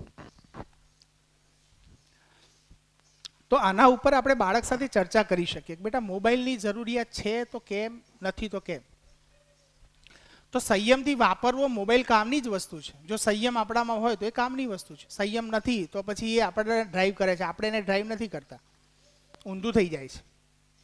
આપણને એમ લાગે કે મોબાઈલ મારો છે, પણ મોબાઈલને એવું લાગતું હોય કે આને હું ચલાવું છું. ભલે મોબાઈલ સજી વસ્તુ નથી, પણ રિયલમાં એવું થાય છે. એના પછી ફ્રાઈડે મોટિવેશન, મેં હમણાં તમને ચર્ચા કરી એ પ્રમાણે peer to peer learning. MMP month motivation programme, એ પણ હું તમને એક્સપ્લેન કરી દઉં. પછી એક એન્ડ્રોઈડ એપ્સ છે આપણી, એમાં બાળકનું રિઝલ્ટ જે અત્યારે જેવો ટેસ્ટ લેવાય એના પછી તરત જે રિઝલ્ટ આવે એ તમને મોબાઈલમાં મળી જાય. માની લો કે ઘણા પેરેન્ટ્સ અહીંયા હોસ્ટેલમાં બાળકો રહેતા હોય તો ઘરે બેઠા બેઠા પણ એમને એ રિઝલ્ટ મળી જાય. પછી પેરેન્ટ્સ મીટિંગ, એમાં એક કન્સેપ્ટ જે ચાલુ કર્યો છે એ છે કે આખા દિવસની પેરેન્ટ્સ મીટિંગ. કે સાંભળી નહીં હોય, તમને એમ બી થશે કે આખો દિવસ આપણે કરશું શું, એમ આવો પ્રશ્ન થશે. પણ તમને હું ગેરંટી આપું છું કે 4 વાગે વાગશે ને ત્યારે તમે એમ કહેશો સાહેબ હજી કલાક વધારે બેસીએ. કારણ કે વાત જ એ પ્રકારની હશે, બાળકને ઉદ્દેશીને હશે, આપણને ઉદ્દેશીને હશે, આપણા પરિવારને લક્ષીને હશે. મારે બાળકને કેવી રીતે સુંદર વ્યક્તિત્વ બનાવવું છે એ વિશેની હશે, મારે બાળકના ટકા કેવી રીતે લાવવા છે એ મુદ્દાઓ એના અંદર હશે. આ બધી વાતોનો ક્યાં એવો મતલબ નથી નહીં કરતો કે હું બાળકને ભણાવીશ નહીં. મારું બાળક એક એક્સ્ટ્રા ઓર્ડિનરી પરફોર્મન્સ કરે એવો વ્યક્તિ બની જાય. ઓર્ડિનરી નહીં, એક્સ્ટ્રા ઓર્ડિનરી. પણ એ થાય કેવી રીતે, એની ટેકનિક શું છે? એની ટેકનિક એ નથી કે કલાકો 10-10, 20-20 કલાક ભણવું, એ નથી. બાળક 4-5 કલાક બી બેસે ને તો ઇનફ છે, પણ એની સ્વીકૃતિ સાથે બેસવો જોઈએ. એની ઈચ્છા હોવી જોઈએ કે મારે ભણવું છે, તમારી ઈચ્છા નહીં. તમારી ઈચ્છા હશે તો સફળ નહીં થાવ. કારણ કે તમારા ડરના કારણે બાળક બુક લઈને તો બેસશે, પણ ભણવાની ક્રિયા શરીરથી થતી નથી. તમને એમ લાગશે કે મારું બાળક બુક લઈને બેઠું છે, ભણે છે, પણ તમે બહુ ધ્યાનથી જોશો તો કલાકો ગયા હશે તો પેજ તો એનું એ જ હશે. એટલે બાળકને જ્યારે આપણે બહુ એગ્રેસિવ થઈને અને વધારે ફોર્સફુલી જ્યારે ભણાવીએ છીએ ત્યારે રિઝલ્ટ આવવાની સંભાવનાઓ નેચરલી ઘટી જાય છે. તો એમાંથી બહાર નીકળવા માટે સ્કૂલ તમારી સાથે રહેશે, તમને સતત સપોર્ટ આપશે, અને એ સપોર્ટ આપણા બધા માટે, બાળકના વિકાસ માટે ખૂબ ફ્રૂટફુલ રહેશે. ઓકે, એના પછી ફીડબેક ફોર્મ છે. એવરી ડે સ્કૂલમાં જેટલી પણ ફેસિલિટીઝ મળે છે, માની લો કે જમવાનું, લેક્ચર્સ, ટેસ્ટ સિસ્ટમ, જેટલી પણ મેં અહીંયા સમજાવી એ બધી સિસ્ટમને ધ્યાનમાં રાખીને રોજ એવરી ડે દરેક ક્લાસમાંથી 2 બાળકો ફીડબેક ફોર્મ ભરે છે, જે સીધા મેનેજમેન્ટમાં આવે છે. એ કોઈ ટીચર નથી ભરતા. અને એમાં જે સમસ્યા હોય છે એ સમસ્યાનું સોલ્યુશન કરીને બાળકને જણાવી દેવામાં આવે છે કે બેટા આ પ્રોબ્લેમ તે કહ્યો હતો અને આ પ્રોબ્લેમનું સોલ્યુશન આ છે. ક્લિયર? માની લો કે એને જમવામાં કોઈ પ્રોબ્લેમ થયો, કોઈ દિવસ કોઈ કાંકરી આવી ગઈ, આ આવી ગઈ, તો તરત ફીડબેક ફોર્મની અંદર લખી શકે કે સર મને આ પ્રોબ્લેમ થયો. ઓકે, ભણવાને લઈને કોઈક રિઝલ્ટ નથી આવતું સર, હું ખૂબ મહેનત કરું છું, તો એનો કોઈ અંગત પ્રશ્ન છે તો પણ એ લખે છે, તો મેનેજમેન્ટ ડાયરેક્ટ એને કાઉન્સિલિંગ આપે છે. મતલબ બાળક માટે સતત જાગતા રહેવાની ક્રિયા છે, સજગ રહેવાની ક્રિયા છે. તો એ કામ મેનેજમેન્ટ ફીડબેક ફોર્મ દ્વારા કરે છે. જ્યારે જ્યારે ટીચર્સ બી તમારા ઘરે આવશે ત્યારે પણ એક ફીડબેક ફોર્મ લઈને આવશે, જે ઓલરેડી ટીચર્સની પ્રેઝન્ટમાં એ બંધ કવરમાં તમારે આપવાનું છે. ટીચર્સ એને નહીં જોવે. જો અહીંયા ટીચર્સમાં કેવું છે ખબર, એ ટીચર્સ નથી, અમારા જ ભાઈ બહેનો છે. ટીચર્સ પણ અહીંયા જેટલા પણ છે ને એ બધા પરિવારની ભાવનાથી રહે છે. તમે જ્યારે ટીચર્સો સાથે મળશો ને ત્યારે તમને ખબર પડશે. એટલે અહીંયા આપણી સ્કૂલમાં કોઈ એમ્પ્લોય નથી, પહેલાં એમ સમજજો. આપણા સ્કૂલમાં એક નાનામાં નાનો કામ કરતો વ્યક્તિ પણ માલિક છે. એ તમને મહેસૂસ બી થશે અને રિયલમાં એ જ છે. અને જ્યાં આટલા બધા 200 માલિકો કામ કરતા હોય ત્યાં કંઈ ચૂક રહી જાય એવું બને એવું મને લાગતું નથી. એ અસંભવ છે કે જ્યાં 200 આંખો 200 દિમાગ કામ કરતા હોય ત્યાં આપણા બાળકની અંદર કંઈ પણ પ્રશ્ન રહી જાય એવું સંભવ બને નહીં. નેક્સ્ટ, આ MMPનો પ્રોગ્રામ છે. દર મહિનાના અંતે જ્યારે મેગા ટેસ્ટ પૂરો થાય એટલે એના અંદર ટોપર્સ જે બાળકો હોય એમને આ પ્રમાણે ગિફ્ટ આપવામાં આવે છે. અને એમને આ જે ટ્રોફી દેખાય છે ને, આ ટ્રોફી ફરતી ટ્રોફી છે. આ ટ્રોફી માની લો કે આજે મને મળી અને આવતા મહિનામાં મારો નંબર ગયો તો એ બીજા બાળકને મળશે. તો હવે આવું થાય તો બાળકને બાળક વચ્ચે જેલસી ના થાય, ઈર્ષા ના થાય? થાય. પણ એનું સોલ્યુશન અમે એવી રીતે કાઢ્યું છે કે હું જ પેલા વિદ્યાર્થીને આપું. હું જ વિદ્યાર્થીને આપે અને સન્માનપૂર્વક આપે, હાથ મિલાવીને ગળે મળીને પછી એને એની પોતાની ટ્રોફી આપે કે ભાઈ ચાલ આ વખતે તું બેટર બન્યો. મતલબ એકબીજા પાસેથી કેવી રીતે પ્રેરણા લે, એકબીજાના કોમ્પિટિટર ના બને, જેથી કરીને એમના અંદર એક ક્લાસમાં રહેવા. દેખો, એક ક્લાસમાં રહેવું અને એક પરિવારમાં એક છત નીચે રહેવું, આ બે એક સેમ ઘટનાઓ છે. એક ક્લાસમાં ઘણા બધા મિત્રો સાથે રહેવું અને જ્યાં ત્યાં હું ઈર્ષાના ભાવથી પીડાતો હોઉં, એકબીજા માટે મને કોઈ લાગણી ન હોય એવા ભાવ સાથે હું રહું, તો એ ક્લાસમાં મારે બેસવું બી મને અઘરું પડે. પણ જ્યાં મને એમ હોય કે આ ક્લાસમાં બધા જ મારા ભાઈ બહેન છે અને અમે બધા જ એકબીજાને સપોર્ટ કરીએ છીએ અને એ ભાવથી જ્યારે એ ક્લાસરૂમ હોય છે ત્યારે ક્લાસરૂમની બ્યુટી કંઈક ડિફરન્ટ હોય છે. એટલે એ વસ્તુને અમે મેક્ઝિમમ મેન્ટેન કરીએ છીએ ને બાળકો સાથે જે અત્યારે તમારી સાથે વાતો કરીએ છીએ એવી રીતે સેમ બાળકો સાથે સતત આ મુદ્દાઓ ઉપર ચર્ચા થતી રહે છે. અને મારા બાળકો માટે તમને ગમે ત્યારે તમે એક વખત એવી ઘટના બની, તમને સમજો કહું, તમને યાદ આવી ગઈ. મને ટાઈમની મર્યાદા છે, હવે પૂરું કરીએ થોડી વારમાં. એક પેરેન્ટ્સના ઘરે હું ગયો તો જો કે પેરેન્ટ્સની અમારી પાસે બી ઘણી બધી અપેક્ષાઓ હોય. એટલે મને હું ઘરમાં બેઠો એટલે ઘરમાં ગયો એટલે એમને કંઈક હશે મારા કારણે, કદાચ એક બે વખત ફોન મારા ફોન અમે જનરલી બહુ ઓછા ઉપડે છે, ઘણા પેરેન્ટ્સને ખબર હશે, પણ હું અવેલેબલ, મને ખબર પડે હું કોલ કરી દઉં છું. મારો ભાવ એવો નથી હોતો, એ તો તમને ખ્યાલ આવી જશે, મારી સાથે રહેશો એટલે ખ્યાલ આવી જશે, પણ ભાવ એવો નથી હોતો. તો એ પેરેન્ટ્સે મને એવું કહ્યું કે સાહેબ તમે તો સાહેબ છો કંઈ. કીધું કેમ બેન, શું થયું? કે તમે તો છોકરાઓને ડરાવતા જ નથી. જો અમારા બાજુમાં એક સાહેબ છે અને એ સાહેબ જ્યારે નીકળે ને ત્યારે છોકરાઓ બધા રમતા હોય ને તોય છુપાઈ જાય. તમને તો સાહેબ કહેવાતા હશે. તમારા ઓફિસમાં મારે આવું હોત રજા નહીં લેવી પડતી. મને આવી રીતે જે એક મોટી બેન ધમકાવતી હોય ને એ રીતે મને ધમકાવતા હતા અને હું સાંભળી રહ્યો હતો એમ. કારણ કે મારા મનમાં તો બેનનો ભાવ હતો ને, મારા મનમાં વાલી નહોતા. તમારા માટે બી નથી, વાલી નથી. તમે પણ તમારા બાળક માટે ચિંતિત છો, હું બી છું. પ્રયત્ન કરીએ છીએ, પ્રયત્નમાં ક્યાંક કદાચ એવું બની શકે કે પ્રયત્નોમાં એકદમ સફળતા ના પણ મળે, પણ પ્રયત્નો આપણા ચાલુ છે. તો એ બેને જ્યારે મને વાત કરી કે તમે તો બાળકોને બિલકુલ ડરાવતા નથી, કારણ કે આપણા મોડલમાં એવું છે, સોટી વાગે ચમચમ વિદ્યા આવે ધમધમ. શિક્ષક તો એવો હોવો જોઈએ, આમાંથી ઘણા બધાના મગજમાં એવું હશે, શિક્ષક તો એવો હોવો જોઈએ કે મારે ને તો જ ભણાવે. આવી પણ વ્યાખ્યાઓ છે, મારે એ જ ભણાવે. અમારા ત્યાં અમે પનિશમેન્ટ સિસ્ટમને માનતા જ નથી. કોઈ બાળકને પનિશમેન્ટ કરવાનું બિલકુલ મનમાં જ નથી ને ક્યાંય ઊંડાણમાં નથી કે બાળકને મારવું જોઈએ, એવું મનમાં થતુંય નથી કે મારતાય નથી. એટલે બેને મને આવી વાત કરી. હવે પછી હું શાંતિથી સાંભળતો હતો, થોડી વાર કરતાં એમને જ એક વાત ઉગાડી કે સાહેબ હમણાં અઠવાડિયા પહેલાં અમારે એક ઘટના ઘટી અને ઘટનામાં એવું થયું કે એક છોકરો 10મામાં ભણતો હતો બોર્ડની એક્ઝામમાં, અને એક છોકરો રેલવે ટ્રેકની, એમનો ઘર રેલવે ટ્રેકની નજીક જ, રેલવે ટ્રેકની ગાડી નીચે આવીને મરી ગયો.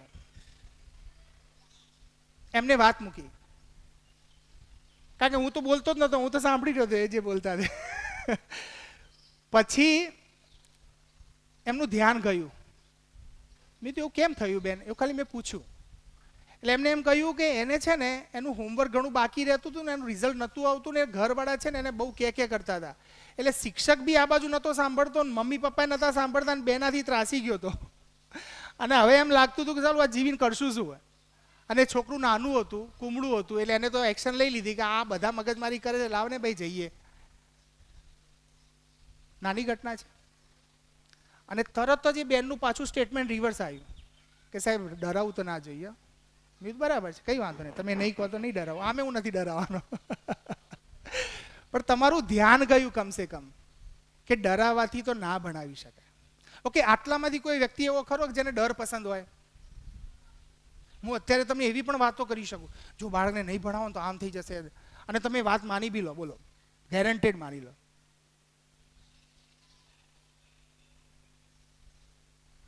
આટલામાંથી કેટલા વ્યક્તિઓને ડર પસંદ છે, ડરવું પસંદ છે? છે કોઈને પસંદ?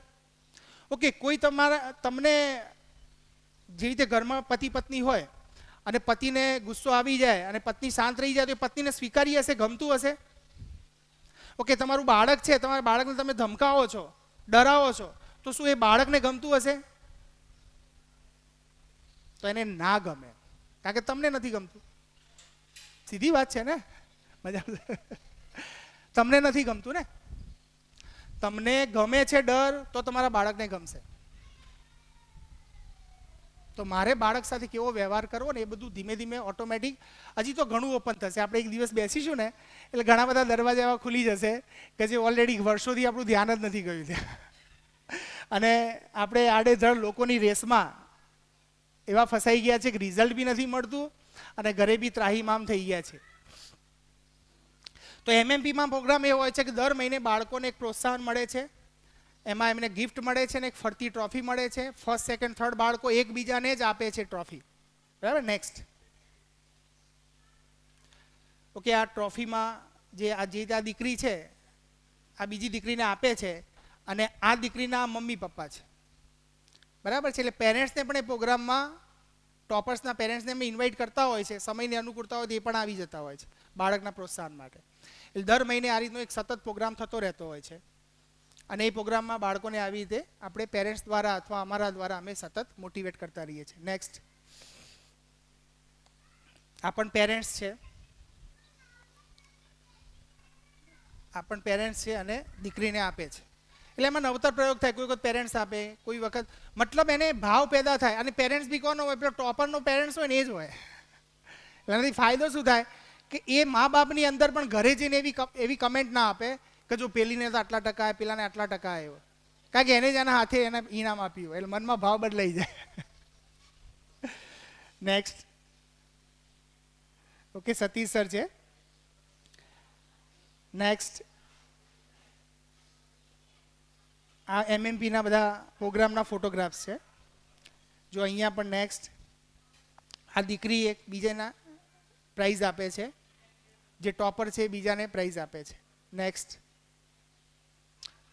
જો બહુ મહત્વનો પોર્શન છે ડેલી ટાર્ગેટ. આ ડેલી ટાર્ગેટમાં તમે જોશો ને તો અહીંયા કંઈક તારીખ લખેલી છે. તારીખની નીચે મારે શું વાંચવું એ લખ્યું છે. અને એનાથી નીચે જોશો તો 80% કે અહીંયા 100% કે એવું લખ્યું છે. આ એક બાળકની નાની પોકેટ ડાયરી હોય છે, જેને અમે ડેલી ટાર્ગેટ કહીએ છીએ. ટાઈમ ટેબલમાં એટલું જ હોય કે રાતે 9 વાગે નક્કી કરી લે કે કાલે 9 વાગ્યા સુધીથી આટલું પતાવવું છે. કારણ કે માણસ લક્ષ્ય નક્કી કરે ને તો જ ચાલે. એટલે પહેલો પોર્શન શું છે કે એને આખા દિવસમાં કેટલું કામ કરવું છે એનું સિસ્ટેમેટિક પ્લાનિંગ કરે. અને નીચે બીજા દિવસના 9 વાગે કેટલું પત્યું છે, 80% પત્યો તો 80%, 50% પત્યો તો 50%, 100% પત્યો 100%. ઓકે, આના અંદર કોઈ નહીં પેરેન્ટ્સ હોય કે નહીં ટીચર્સ હોય, બાળક જાતે જ નક્કી કરશે ને જાતે જ એને પૂરું કરશે. પેરેન્ટ્સ એને ચેક કરી શકે છે, સલાહ નહીં આપી શકે. ટીચર્સ બી ચેક કરી શકે છે અને એને યોગ્ય સલાહ આપી શકશે. હા, તમને સારું લાગે તો તમે વેલ એન્ડ ગુડ કહી શકો છો, બાકી તમે સલાહ નહીં આપો, કારણ કે સલાહ હંમેશા નેગેટિવ ભાવમાં જતી રહે છે.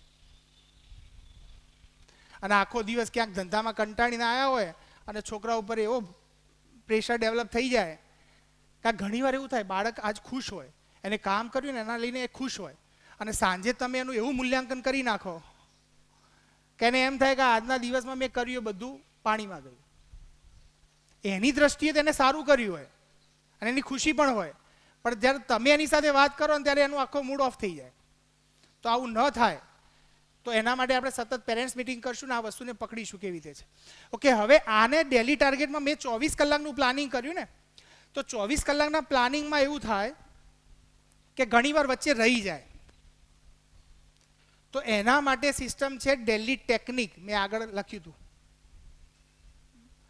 તો ડેલી ટેકનિકમાં એવું છે કે જેવી રીતે અહીંયાથી નીચેથી મારે ચોથા માળે જવું હોય તો મારે હું સીધો કૂદકો મારી શકું કે આપણે મારી શકીએ? એના માટે શું બનાવેલા છે? સ્ટેપ્સ બનાવેલા છે.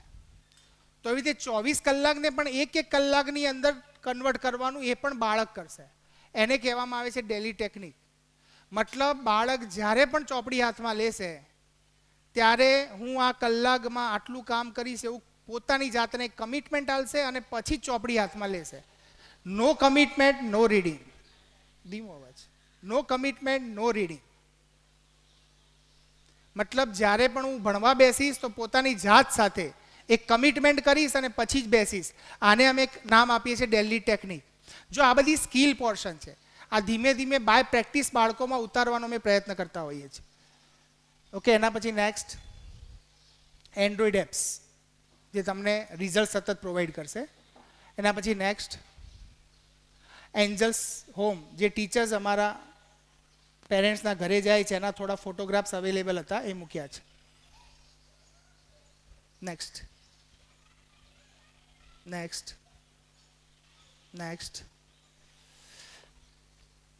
ધન્યવાદ, થેન્ક યુ.